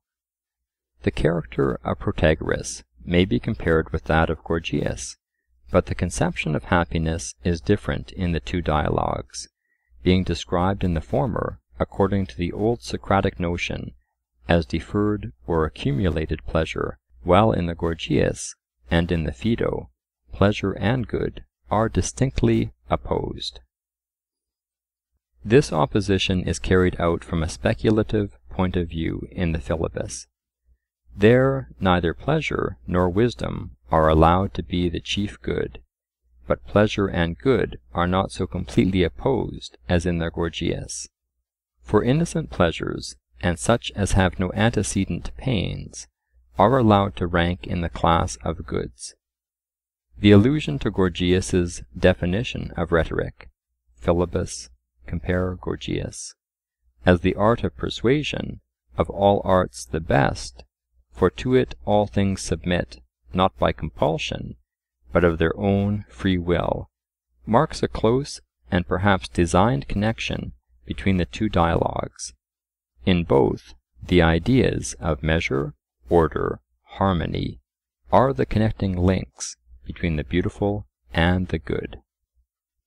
In general spirit and character, that is, in irony and antagonism to public opinion, the Gorgias most nearly resembles the Apology, Crito, and portions of the Republic, and like the Philebus, though from another point of view, may be thought to stand in the same relation to Plato's theory of morals, which the Theaetetus bears to his theory of knowledge. D. A few minor points still remain to be summed up. 1. The extravagant irony in the reason which is assigned for the pilot's modest charge, and in the proposed use of rhetoric as an instrument of self-condemnation, and in the mighty power of geometrical equality in both worlds. 2. The reference of the mythus to the previous discussion should not be overlooked. The fate reserved for incurable criminals such as Archelaus, the retaliation of the box on the ears, the nakedness of the souls and of the judges who are stripped of the clothes or disguises which rhetoric and public opinion have hitherto provided for them. Compare Swift's notion that the universe is a suit of clothes. Tale of a Tub. The fiction seems to have involved Plato in the necessity of supposing that the soul retained a sort of corporeal likeness after death. 3.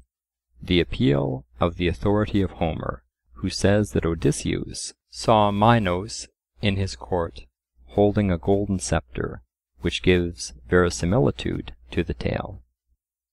It is scarcely necessary to repeat that Plato is playing both sides of the game, and that in criticizing the characters of Gorgias and Paulus, we are not passing any judgment on historical individuals, but only attempting to analyze the dramatis personae as they were conceived by him.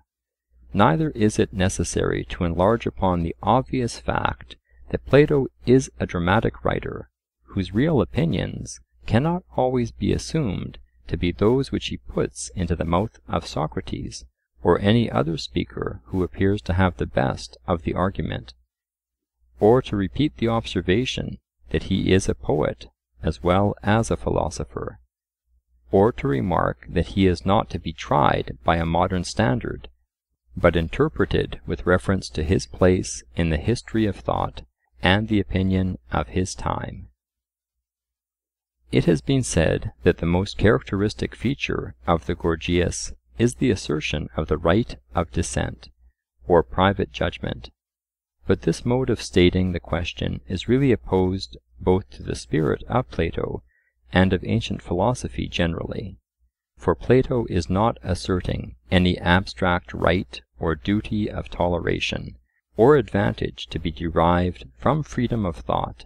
Indeed, in some other parts of his writings, e.g., Laws, he has fairly laid himself open to the charge of intolerance.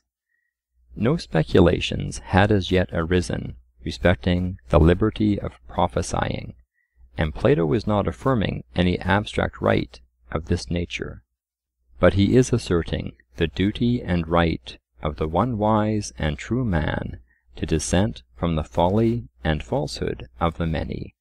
At the same time he acknowledges the natural result, which he hardly seeks to avert, that he who speaks the truth to a multitude, regardless of consequences, will probably share the fate of Socrates. The irony of Plato sometimes veils from us the height of idealism to which he soars. When declaring truths which the many will not receive, he puts on an armour which cannot be pierced by them. The weapons of ridicule are taken out of their hands, and the laugh is turned against themselves. The disguises which Socrates assumes are like the parables of the New Testament, or the oracles of the Delphian god. They half conceal, half reveal his meaning. The more he is in earnest, the more ironical he becomes, and he is never more in earnest or more ironical than in the Gorgias. He hardly troubles himself to answer seriously the objections of Gorgias and Paulus, and therefore he sometimes appears to be careless of the ordinary requirements of logic. Yet in the highest sense he is always logical and consistent with himself. The form of the argument may be paradoxical. The substance is an appeal to the higher reason.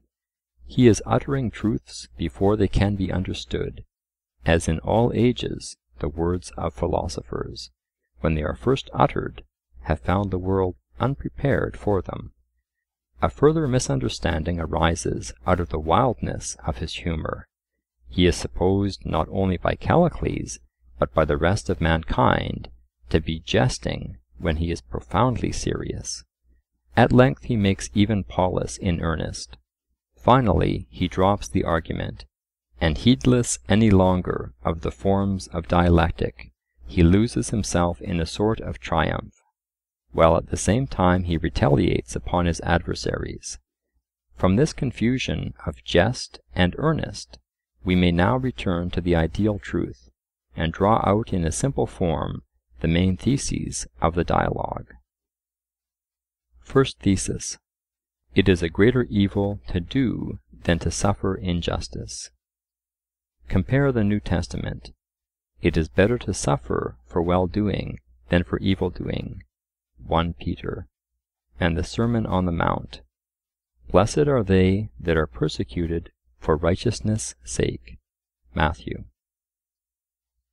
The words of Socrates are more abstract than the words of Christ, but they equally imply that the only real evil is moral evil. The righteous may suffer or die, but they have their reward, and even if they had no reward, would be happier than the wicked. The world, represented by Paulus, is ready, when they are asked, to acknowledge that injustice is dishonourable, and for their own sakes men are willing to punish the offender. Compare Republic. But they are not equally willing to acknowledge that injustice, even if successful, is essentially evil, and has the nature of disease and death. Especially when crimes are committed on the great scale, the crimes of tyrants, ancient or modern. After a while, seeing that they cannot be undone, and have become a part of history, mankind are disposed to forgive them, not from any magnanimity or charity, but because their feelings are blunted by time, and to forgive is convenient to them. The tangle of good and evil can no longer be unravelled, and although they know that the end cannot justify the means, they feel also that good has often come out of evil.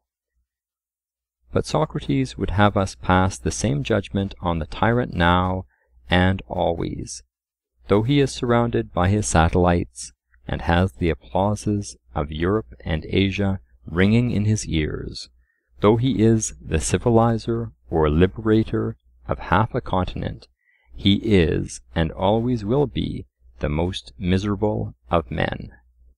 The greatest consequences for good or for evil cannot alter a hair's breadth the morality of actions which are right or wrong in themselves. This is the standard which Socrates holds up to us. Because politics, and perhaps human life generally, are of a mixed nature, we must not allow our principles to sink to the level of our practice. And so of private individuals, to them too the world occasionally speaks of the consequences of their actions. If they are lovers of pleasure, they will ruin their health. If they are false or dishonest, they will lose their character.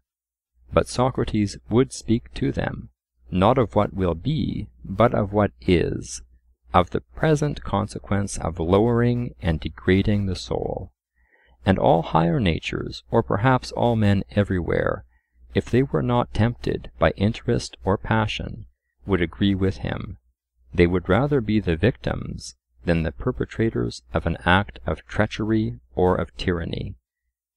Reason tells them that death comes sooner or later to all, and is not so great an evil as, an unworthy life, or rather, if rightly regarded, not an evil at all, but to a good man the greatest good. For in all of us there are slumbering ideals of truth and right, which may at any time awaken and develop a new life in us. Second thesis: it is better to suffer for wrong doing than not to suffer.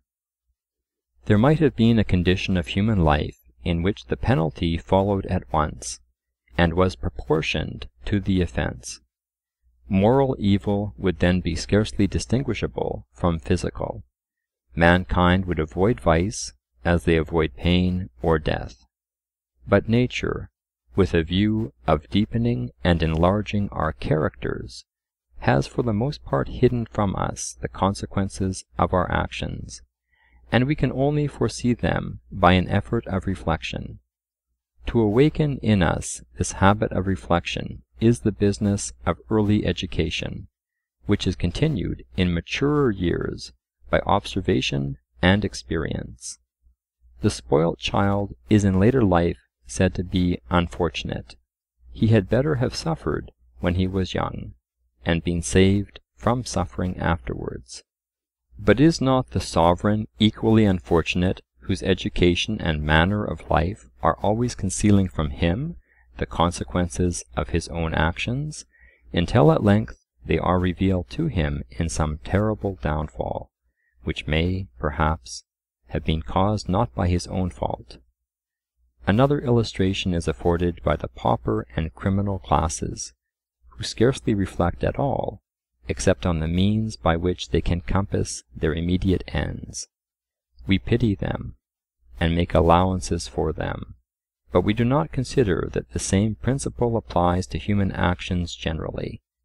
Not to have been found out in some dishonesty or folly, regarded from a moral or religious point of view, is the greatest of misfortunes. The success of our evil doings is a proof that the gods have ceased to strive with us, and have given us over to ourselves.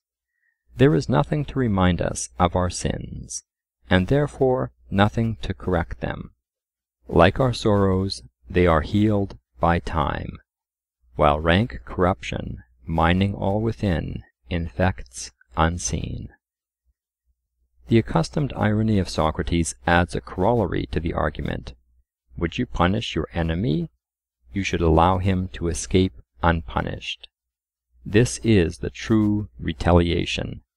Compare the obscure verse of Proverbs, "Therefore, if thine enemy hunger, feed him," etc., quoted in Romans.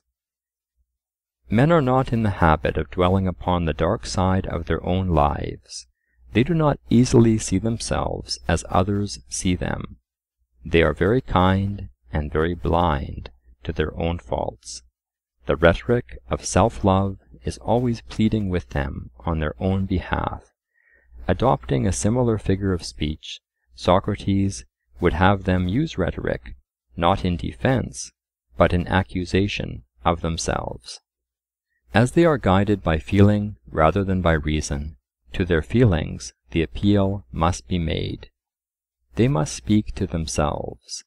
They must argue with themselves. They must paint in eloquent words the character of their own evil deeds. To any suffering which they have deserved, they must persuade themselves to submit.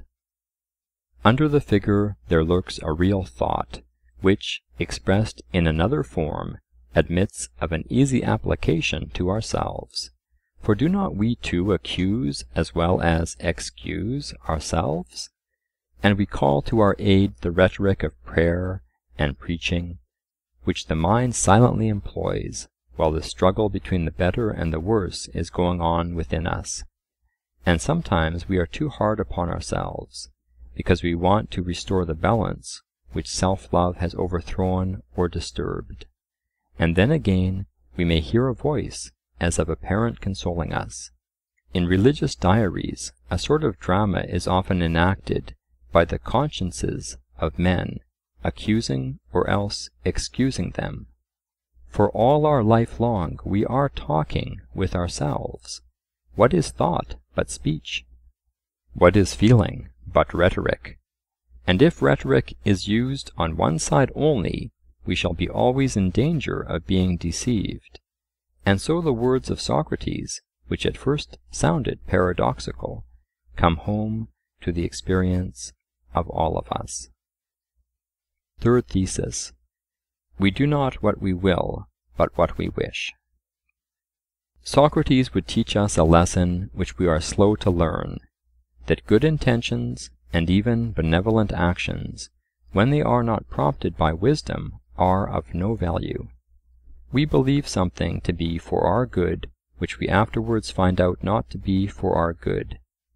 The consequences may be inevitable, for they may follow an invariable law, yet they may often be the very opposite of what is expected by us. When we increase pauperism by almsgiving, when we tie up property without regard to changes of circumstances, when we say hastily what we deliberately disapprove, when we do in a moment of passion what upon reflection we regret, when from any want of self-control we give another an advantage over us, we are doing not what we will, but what we wish. All actions of which the consequences are not weighed and foreseen are of this impotent and paralytic sort, and the author of them has the least possible power, while seeming to have the greatest, for he is actually bringing about the reverse of what he intended. And yet the book of nature is open to him, in which he who runs may read if he will exercise ordinary attention. Every day offers him experiences of his own and of other men's characters, and he passes them unheeded by. The contemplation of the consequences of actions, and the ignorance of men in regard to them, seems to have led Socrates to his famous thesis, "Virtue is knowledge," which is not so much an error or paradox as a half-truth, seen first in the twilight of ethical philosophy, but also the half of the truth which is especially needed in the present age. For as the world has grown older, men have been too apt to imagine a right and wrong apart from consequences, while a few, on the other hand, have sought to resolve them wholly into their consequences. But Socrates, or Plato for him, neither divides nor identifies them. Though the time has not yet arrived either for utilitarian or transcendental systems of moral philosophy, he recognizes the two elements which seem to lie at the basis of morality. Compare the following: "Now and for us, it is a time to Hellenize and to praise knowing, for we have Hebraized too much and have overvalued doing, but the habits and discipline received from Hebraism remain for our race an eternal possession, and as humanity is constituted, one must never assign the second rank today without being ready to restore them to the first tomorrow." Sir William W. Hunter, Preface to Orissa. Fourth thesis: to be and not to seem is the end of life. The Greek in the age of Plato admitted praise to be one of the chief incentives to moral virtue, and to most men the opinion of their fellows is a leading principle of action. Hence a certain element of seeming enters into all things. All or almost all desire to appear better than they are, that they may win the esteem or admiration of others. A man of ability can easily feign the language of piety or virtue, and there is an unconscious as well as a conscious hypocrisy which, according to Socrates, is the worst of the two. Again, there is the sophistry of classes and professions. There are the different opinions about themselves and one another which prevail in different ranks of society. There is the bias given to the mind by the study of one department of human knowledge to the exclusion of the rest, and stronger far the prejudice engendered by a pecuniary or party interest in certain tenets. There is the sophistry of law, the sophistry of medicine, the sophistry of politics, the sophistry of theology. All of these disguises wear the appearance of the truth.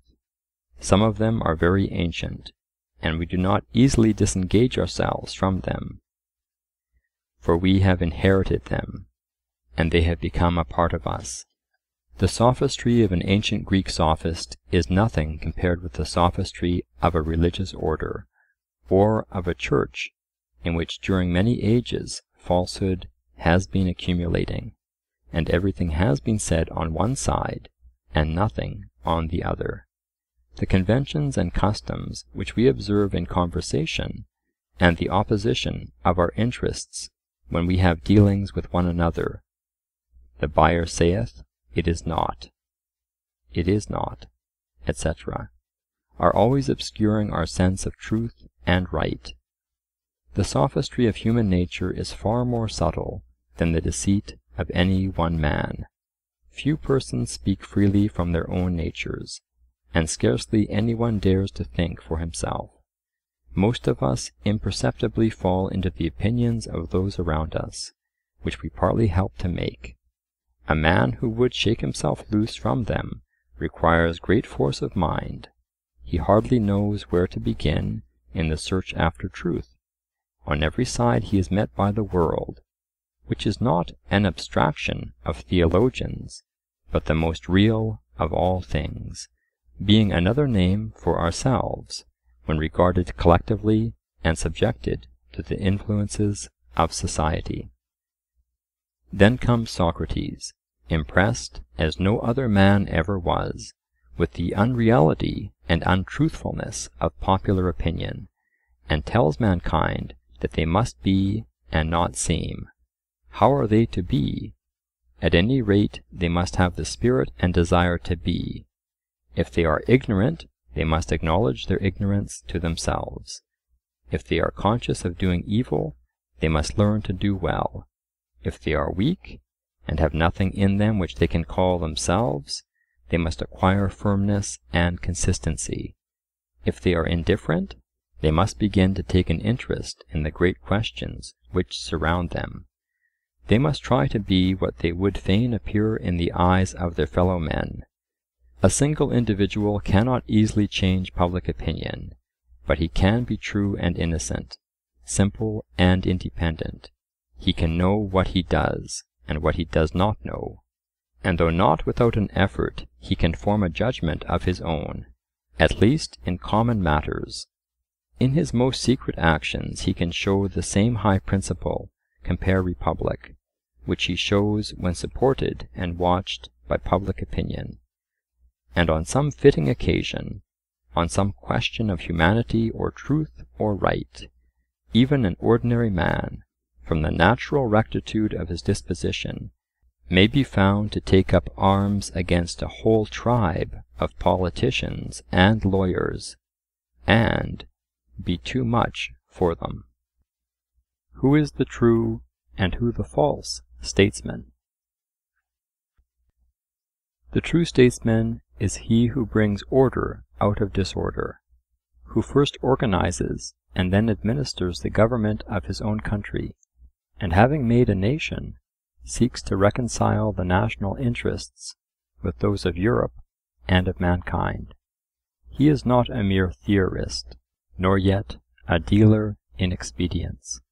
The whole and the parts grow together in his mind.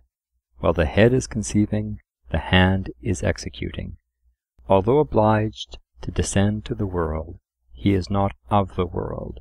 His thoughts are fixed not on power or riches or extension of territory, but on an ideal state, in which all the citizens have an equal chance of health and life, and the highest education is within the reach of all, and the moral and intellectual qualities of every individual are freely developed, and the idea of good is the animating principle of the whole.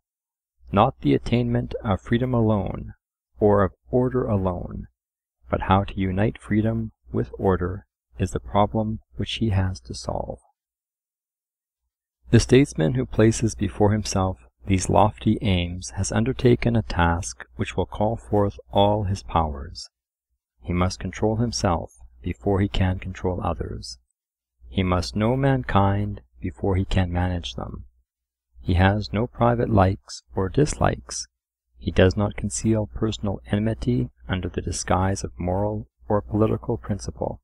Such meannesses, into which men too often fall unintentionally, are absorbed in the consciousness of his mission, and in his love for his country and for mankind.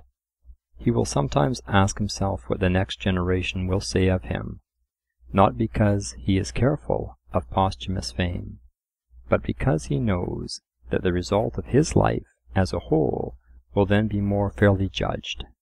He will take time for the execution of his plans, not hurrying them on when the mind of a nation is unprepared for them, but like the ruler of the universe himself, working in the appointed time, for he knows that human life, if not long in comparison with eternity, republic, is sufficient for the fulfillment of many great purposes.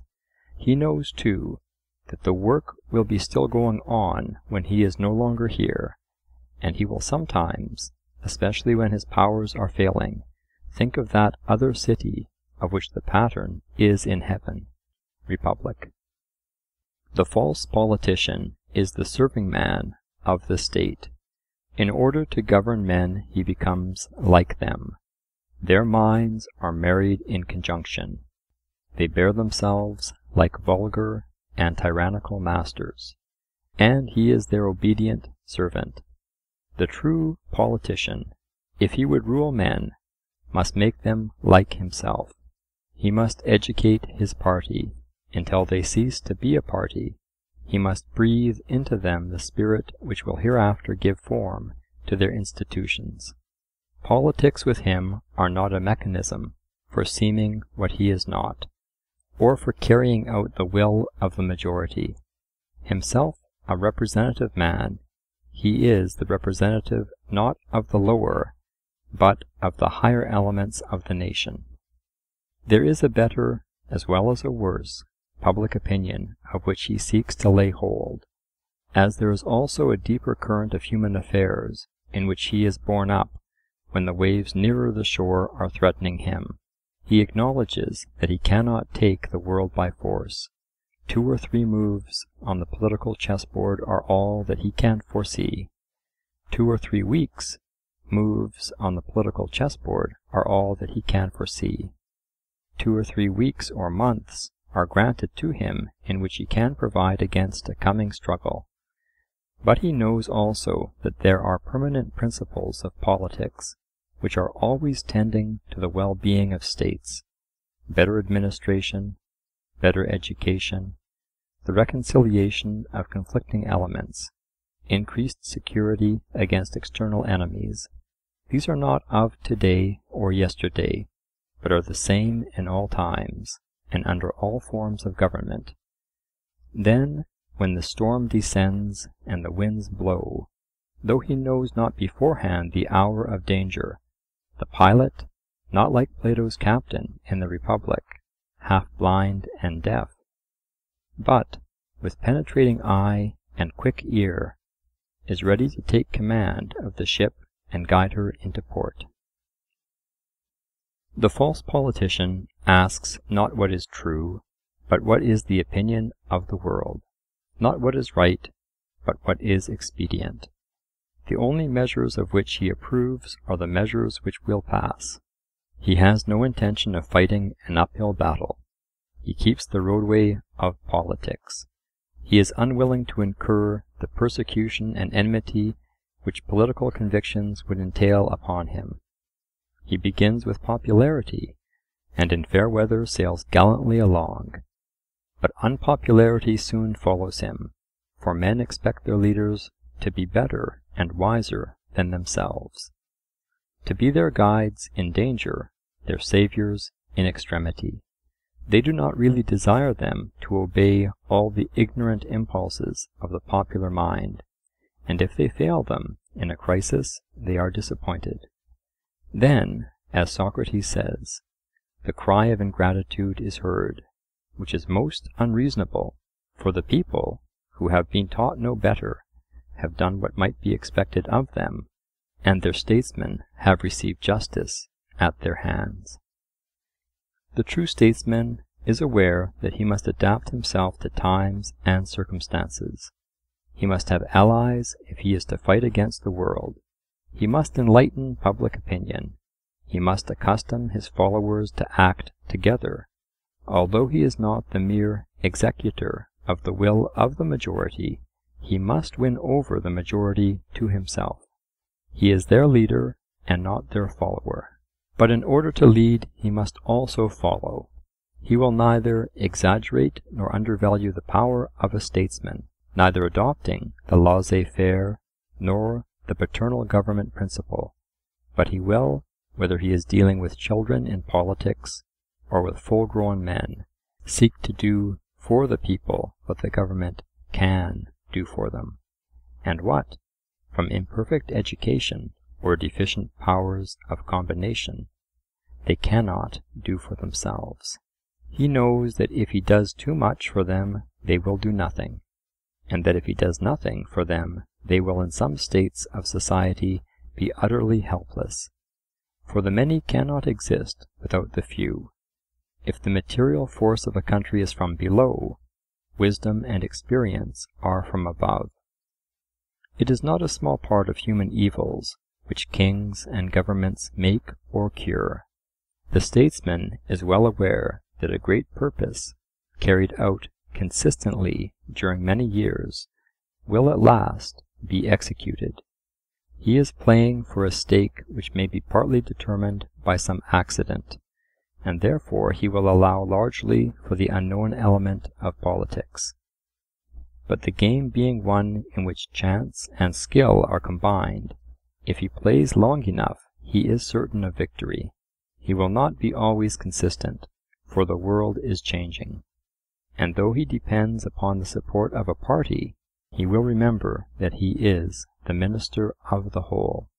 He lives not for the present, but for the future, and he is not at all sure that he will be appreciated either now or then, for he may have the existing order of society against him, and may not be remembered by a distant posterity. There are always discontented idealists in politics, who, like Socrates in the Gorgias, find fault with all statesmen past as well as present, not accepting the greatest names of history. Mankind have an uneasy feeling that they ought to be better governed than they are, just as the actual philosopher falls short of the one wise man, so does the actual statesman fall short of the ideal. And so partly from vanity and egotism, but partly also from a true sense of the faults of eminent men, a temper of dissatisfaction and criticism springs up among those who are ready enough to acknowledge the inferiority of their own powers. No matter whether a statesman makes high professions or none at all, they are reduced sooner or later to the same level. And sometimes the more unscrupulous man is better esteemed than the more conscientious, because he has not equally deceived expectations. Such sentiments may be unjust, but they are widely spread. We constantly find them recurring in reviews and newspapers, and still oftener in private conversation. We may further observe that the art of government, while in some respects tending to improve, has in others a tendency to degenerate, as institutions become more popular. Governing for the people cannot easily be combined with governing by the people. The interests of classes are too strong for the ideas of the statesman, who takes a comprehensive view of the whole. According to Socrates, the true governor will find ruin or death staring him in the face, and will only be induced to govern from the fear of being governed by a worse man than himself. Republic.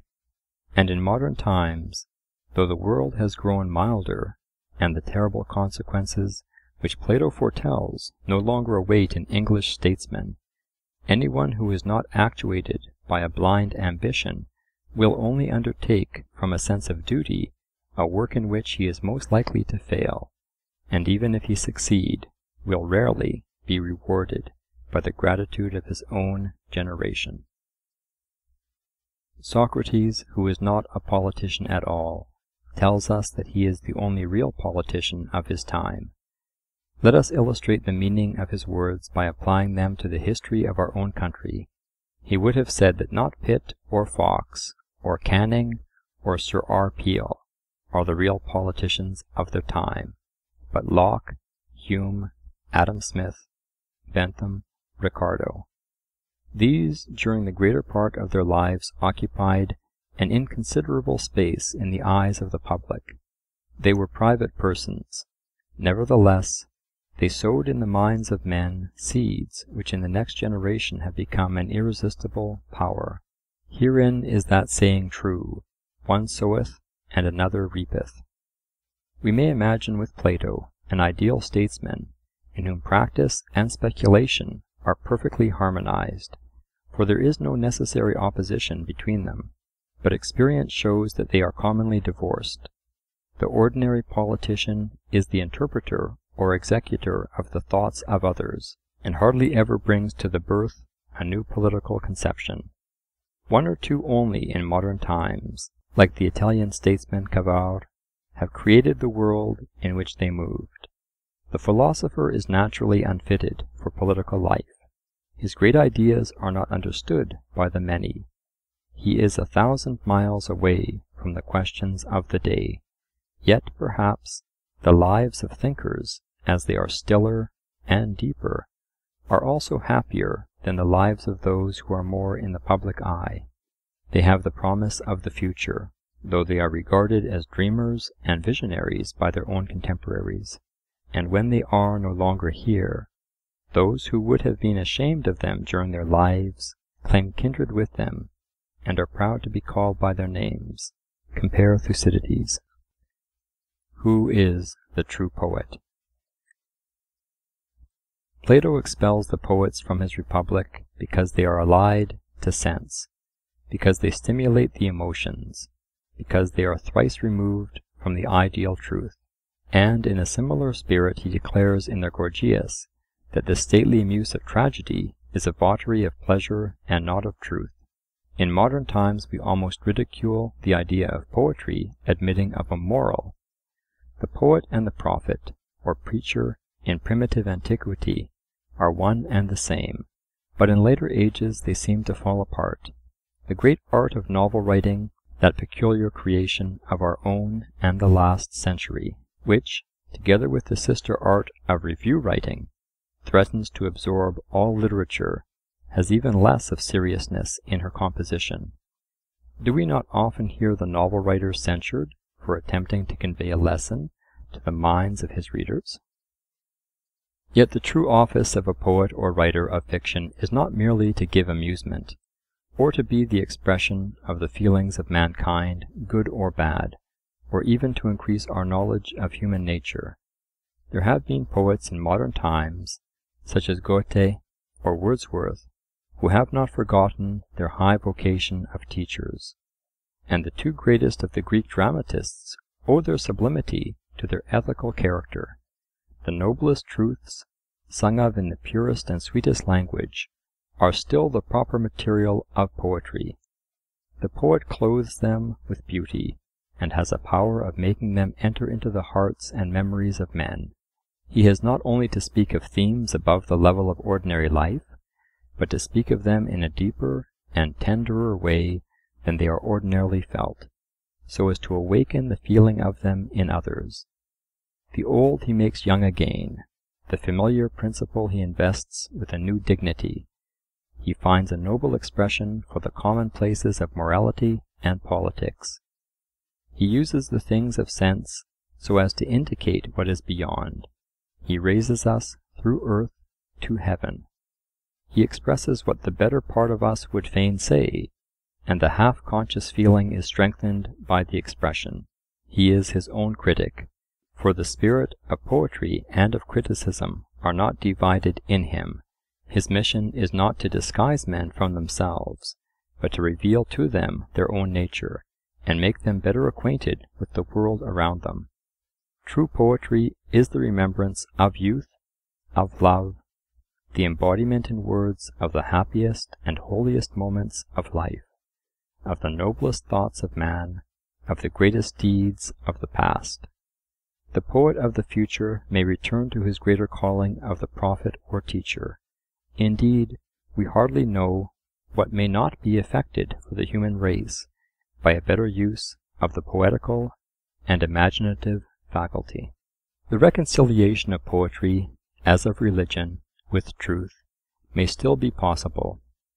Neither is the element of pleasure to be excluded, for when we substitute a higher pleasure for a lower, we raise men in the scale of existence. Might not the novelist, too, make an ideal, or rather many ideals, of social life, better than 1,000 sermons? Plato, like the Puritans, is too much afraid of poetic and artistic influences, but he is not without a true sense of the noble purposes to which art may be applied. Republic. Modern poetry is often a sort of plaything, or, in Plato's language, a flattery, a sophistry, or sham, in which, without any serious purpose, the poet lends wings to his fancy and exhibits his gifts of language and metre. Such an one seeks to gratify the taste of his readers. He has the savoir-faire, or trick of writing, but he has not the higher spirit of poetry. He has no conception that true art should bring order out of disorder, that it should make provision for the soul's highest interest, that it should be pursued only with a view to the improvement of the citizens. He ministers to the weaker side of human nature. Republic. He idealizes the sensual. He sings the strain of love in the latest fashion. Instead of raising men above themselves, he brings them back to the tyranny of the many masters, from which all his life long a good man has been praying to be delivered. And often, forgetful of measure and order, he will express not that which is truest, but that which is strongest. Instead of a great and nobly executed subject, perfect in every part, some fancy of a heated brain is worked out with the strangest incongruity. He is not the master of his words, but his words, perhaps borrowed from another, the faded reflection of some French or German or Italian writer, have the better of him. Though we are not going to banish the poets, how can we suppose that such utterances have any healing or life-giving influence on the minds of men? Let us hear the conclusion of the whole matter. Art, then, must be true, and politics must be true, and the life of man must be true, and not a seeming or sham. In all of them order has to be brought out of disorder, truth out of error and falsehood. This is what we mean by the greatest improvement of man, and so, having considered in what way we can best spend the appointed time, we leave the result with God. Plato does not say that God will order all things for the best, compare Phaedo, but he indirectly implies that the evils of this life will be corrected in another, and as we are very far from the best imaginable world at present, Plato here, as in the Phaedo and Republic, supposes a purgatory or place of education for mankind in general, and for a very few a Tartarus or hell.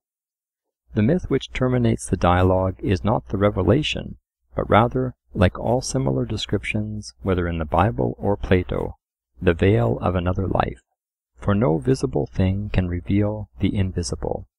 Of this Plato, unlike some commentators on Scripture, is fully aware. Neither will he dogmatize about the manner in which we are born again. Republic. Only he is prepared to maintain the ultimate triumph of truth and right, and declares that no one, not even the wisest of the Greeks, can affirm any other doctrine without being ridiculous. There is a further paradox of ethics, in which pleasure and pain are held to be indifferent, and virtue at the time of action and without regard to consequences is happiness. From this elevation or exaggeration of feeling, Plato seems to shrink. He leaves it to the Stoics in a later generation to maintain that when impaled or on the rack the philosopher may be happy, Compare Republic. It is observable that in the Republic he raises this question, but it is not really discussed. The veil of the ideal state, the shadow of another life, are allowed to descend upon it, and it passes out of sight. The martyr or sufferer in the cause of right or truth is often supposed to die in raptures, having his eye fixed on a city which is in heaven. But if there were no future, might he not still be happy in the performance of an action which was attended only by a painful death? He himself may be ready to thank God that he was thought worthy to do him the least service, without looking for a reward. The joys of another life may not have been present to his mind at all. Do we suppose that the medieval saint, Saint Bernard, Saint Francis, Saint Catherine of Siena, or the Catholic priest who lately devoted himself to death by a lingering disease that he might solace and help others, was thinking of the sweets of heaven? No. The work was already heaven to him and enough. Much less will the dying patriot be dreaming of the praises of man or of an immortality of fame. The sense of duty, of right, and trust in God will be sufficient, and as far as the mind can reach in that hour. If he were certain that there were no life to come, he would not have wished to speak or act otherwise than he did in the cause of truth or of humanity. Neither, on the other hand, will he suppose that God has forsaken him, or that the future is to be a mere blank to him. The greatest act of faith, the only faith which cannot pass away, is his who has not known, but yet has believed. A very few among the sons of men have made themselves independent of circumstances, past, present, or to come. He who has attained to such a temper of mind has already present with him eternal life. He needs no arguments to convince him of immortality. He has in him already a principle stronger than death. He who serves man without the thought of reward is deemed to be a more faithful servant than he who works for hire. May not the service of God, which is the more disinterested, be in like manner the higher? And although only a very few in the course of the world's history, Christ himself being one of them, have attained to such a noble conception of God and of the human soul, yet the ideal of them may be present to us, and the remembrance of them be an example to us, and their lives may shed a light on many dark places both of philosophy and theology. The myths of Plato. The myths of Plato are a phenomenon unique in literature. There are 4 longer ones. These occur in the Phaedrus, Phaedo, Gorgias, and Republic. That in the Republic is the most elaborate and finished of them. 3 of these greater myths, namely those contained in the Phaedo, the Gorgias, and the Republic, relate to the destiny of human souls in a future life. The magnificent myth in the Phaedrus treats of the immortality, or rather the eternity of the soul, in which is included a former as well as a future state of existence. To these may be added 1. The myth, or rather fable, occurring in the Statesman, in which the life of innocence is contrasted with the ordinary life of man and the consciousness of evil. 2. The legend of the island of Atlantis, an imaginary history, which is a fragment only, commenced in the Timaeus and continued in the Critias. 3. The much less artistic fiction of the foundation of the Cretan colony, which is introduced in the preface to the Laws, but soon falls into the background. 4. The beautiful but rather artificial tale of Prometheus and Epimetheus, narrated in his rhetorical manner by Protagoras in the dialogue called after him. 5.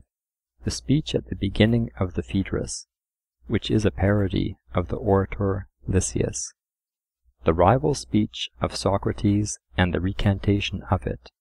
To these may be added 6. The tale of the grasshoppers, and 7.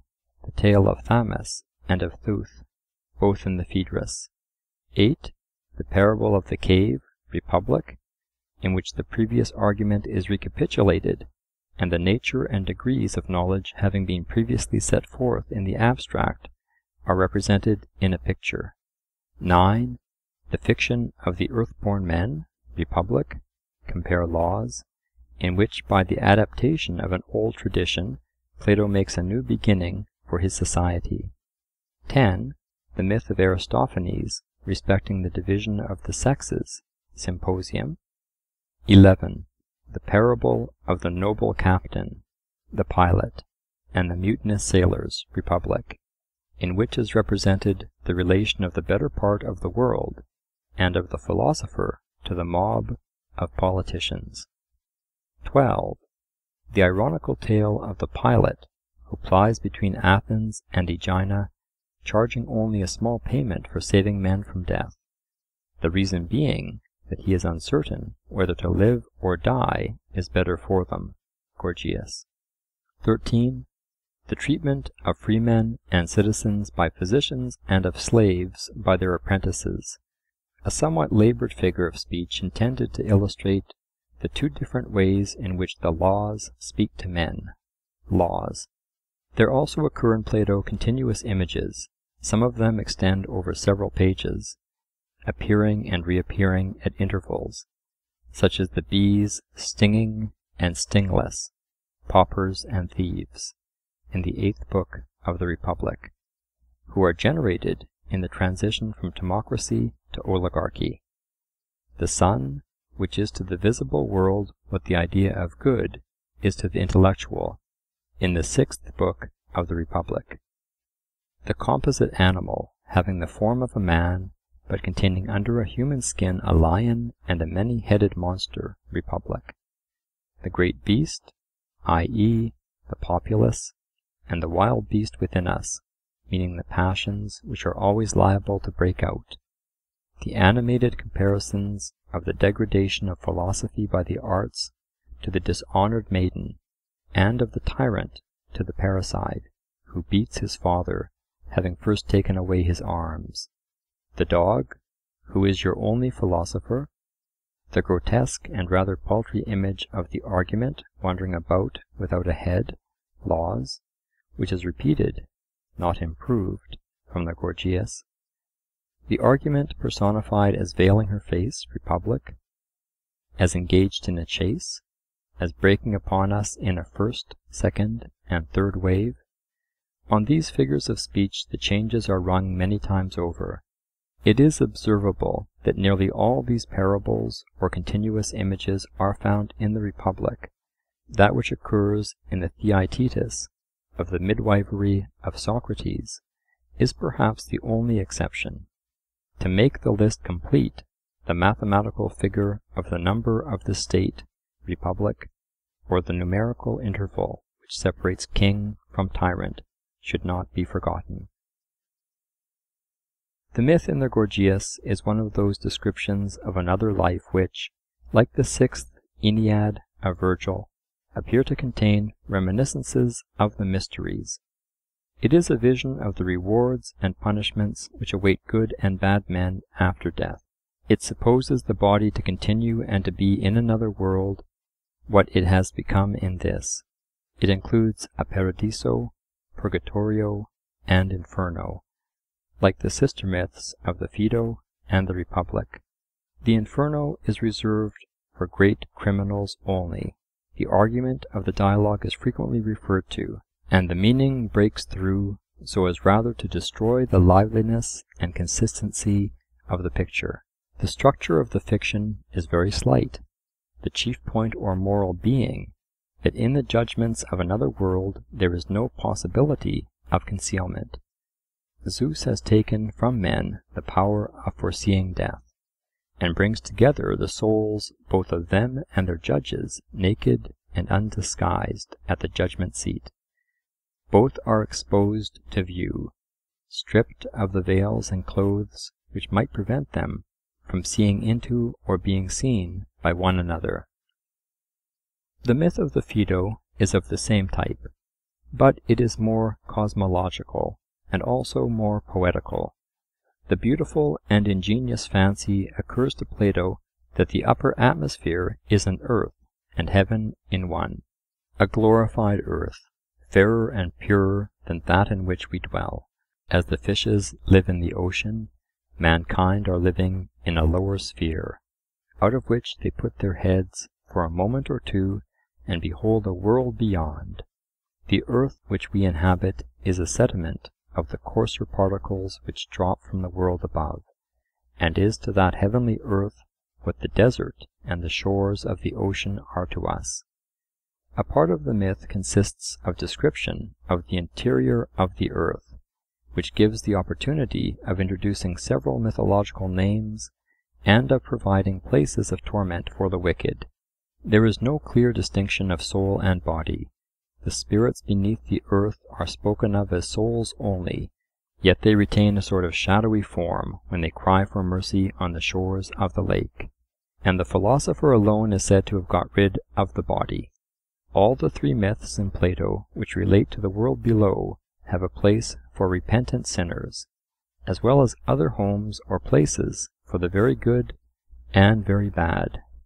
It is a natural reflection, which is made by Plato elsewhere, that the two extremes of human character are rarely met with, and that the generality of mankind are between them. Hence a place must be found for them. In the myth of the Phaedo, they are carried down the river Acheron to the Acherusian lake, where they dwell and are purified of their evil deeds, and receive the rewards of their good. There are also incurable sinners, who are cast into Tartarus, there to remain as the penalty of atrocious crimes. These suffer everlastingly. And there is another class of hardly curable sinners, who are allowed from time to time to approach the shores of the Acherusian lake, where they cry to their victims for mercy, which, if they obtain, they come out into the lake and cease from their torments. Neither this, nor any of the three greater myths of Plato, nor perhaps any allegory or parable relating to the unseen world, is consistent with itself. The language of philosophy mingles with that of mythology. Abstract ideas are transformed into persons, figures of speech into realities. These myths may be compared with the Pilgrim's Progress of Bunyan, in which discussions of theology are mixed up with the incidents of travel, and mythological personages are associated with human beings. They are also garnished with names and phrases taken out of Homer, and with other fragments of Greek tradition. The myth of the Republic is more subtle and also more consistent than either of the two others. It has a greater verisimilitude than they have, and is full of touches which recall the experiences of human life. It will be noticed by an attentive reader that the 12 days during which Aer lay in a trance after he was slain coincide with the time passed by the spirits in their pilgrimage. It is a curious observation, not often made, that good men who have lived in a well-governed city, shall we say in a religious and respectable society, are more likely to make mistakes in their choice of life than those who have had more experience of the world and of evil. It is a more familiar remark that we constantly blame others when we have only ourselves to blame, and the philosopher must acknowledge, however reluctantly, that there is an element of chance in human life with which it is sometimes impossible for man to cope. That men drink more of the waters of forgetfulness than is good for them is a poetical description of a familiar truth. We have many of us known men who, like Odysseus, have wearied of ambition and have only desired rest. We should like to know what became of the infants dying almost as soon as they were born, but Plato only raises without satisfying our curiosity. The two companies of souls, ascending and descending at either chasm of heaven and earth, and conversing when they come out into the meadow, the majestic figures of the judges sitting in heaven, the voice heard by Gorgias, are features of the great allegory, which have an indescribable grandeur and power.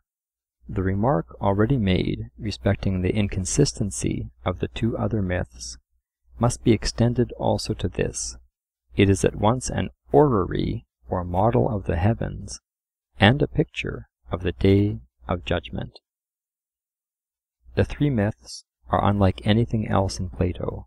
There is an Oriental, or rather an Egyptian element in them, and they have an affinity to the mysteries and to the Orphic modes of worship.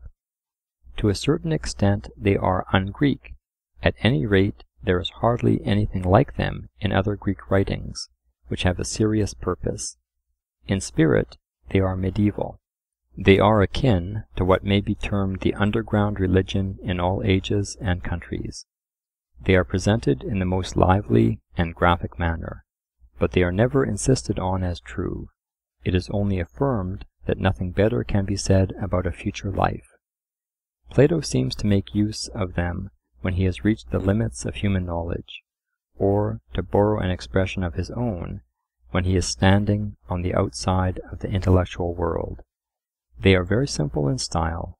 A few touches bring the picture home to the mind, and make it present to us.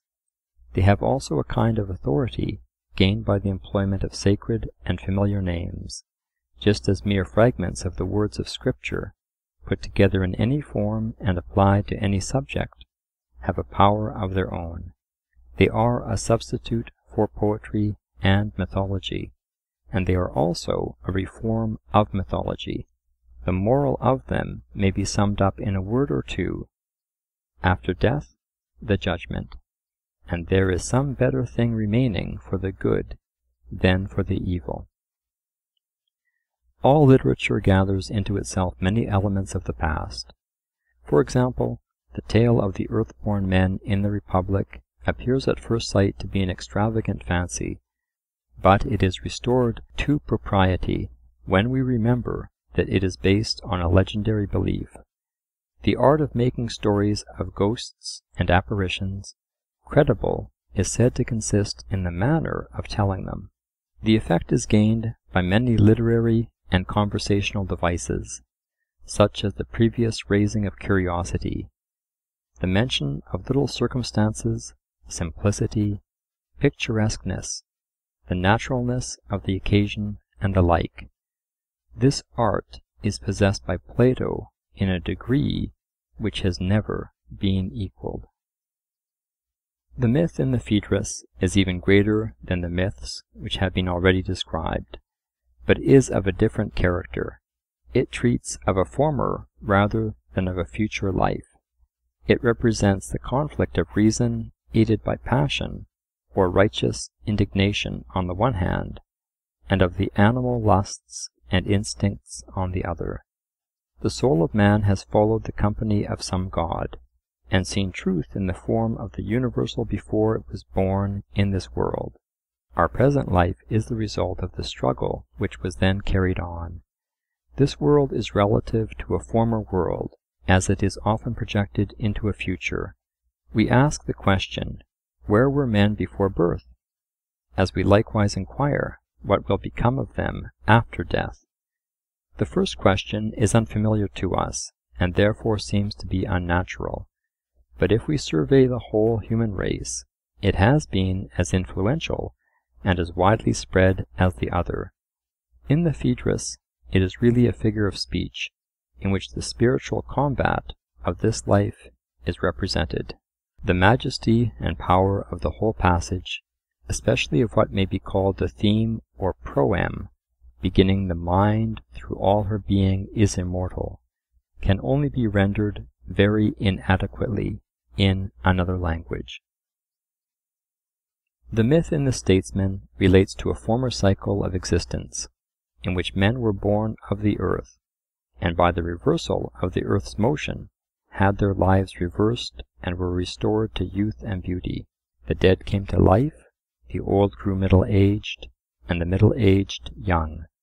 The youth became a child, the child an infant, the infant vanished into the earth. The connection between the reversal of the earth's motion and the reversal of human life is of course verbal only, yet Plato, like theologians in other ages, argues from the consistency of the tale to its truth. The new order of the world was immediately under the government of God. It was a state of innocence in which men had neither wants nor cares, in which the earth brought forth all things spontaneously. And God was to man what man now is to the animals. There were no great estates, or families, or private possessions, nor any traditions of the past, because men were all born out of the earth. This is what Plato calls the reign of Kronos, and in like manner he connects the reversal of the earth's motion with some legend of which he himself was probably the inventor. The question is then asked, under which of these two cycles of existence was man the happier, under that of Kronos, which was a state of innocence, or that of Zeus, which is our ordinary life? For a while Plato balances the two sides of the serious controversy, which he has suggested in a figure. The answer depends on another question. What use did the children of Kronos make of their time? They had boundless leisure and the faculty of discoursing, not only with one another, but with the animals. Did they employ these advantages with a view to philosophy, gathering from every nature some addition to their store of knowledge? Or did they pass their time in eating and drinking, and telling stories to one another and to the beasts? In either case there would be no difficulty in answering, but then, as Plato rather mischievously adds, nobody knows what they did, and therefore the doubt must remain undetermined. To the first there succeeds a second epoch, after another natural convulsion, in which the order of the world and of human life is once more reversed. God withdraws his guiding hand, and man is left to the government of himself. The world begins again, and arts and laws are slowly and painfully invented. A secular age succeeds to a theocratical. In this fanciful tale, Plato has dropped, or almost dropped, the garb of mythology. He suggests several curious and important thoughts, such as the possibility of a state of innocence, the existence of a world without traditions, and the difference between human and divine government. He has also carried a step further his speculations concerning the abolition of the family and of property, which he supposes to have no place among the children of Kronos, any more than in the ideal state.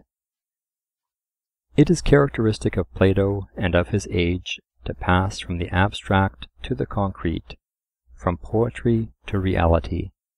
Language is the expression of the seen, and also of the unseen, and moves in a region between them.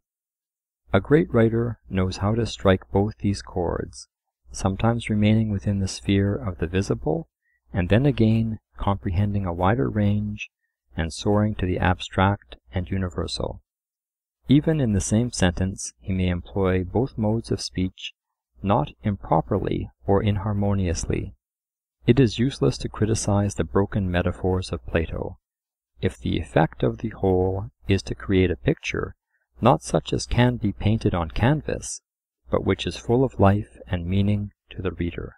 A poem may be contained in a word or two, which may call up not one but many latent images, or half reveal to us by a sudden flash the thoughts of many hearts. Often the rapid transition from one image to another is pleasing to us. On the other hand, any single figure of speech, if too often repeated, or worked out too much at length, becomes prosy and monotonous. In theology and philosophy, we necessarily include both the moral law within and the starry heaven above, and pass from one to the other. Compare, for examples, Psalms 18 and 19. Whether such a use of language is puerile or noble depends upon the genius of the writer or speaker, and the familiarity of the associations employed. In the myths and parables of Plato, the ease and grace of conversation is not forgotten. They are spoken, not written words, stories which are told to a living audience, and so well told that we are more than half inclined to believe them. Compare Phaedrus. As in conversation too, the striking image or figure of speech is not forgotten, but is quickly caught up and alluded to again and again, as it would still be in our own day in a genial and sympathetic society. The descriptions of Plato have a greater life and reality than is to be found in any modern writing. This is due to their homeliness and simplicity. Plato can do with words just as he pleases. To him they are indeed more plastic than wax. Republic. We are in the habit of opposing speech and writing, poetry and prose, but he has discovered a use of language in which they are united, which gives a fitting expression to the highest truths, and in which the trifles of courtesy and the familiarities of daily life are not overlooked. End of introduction.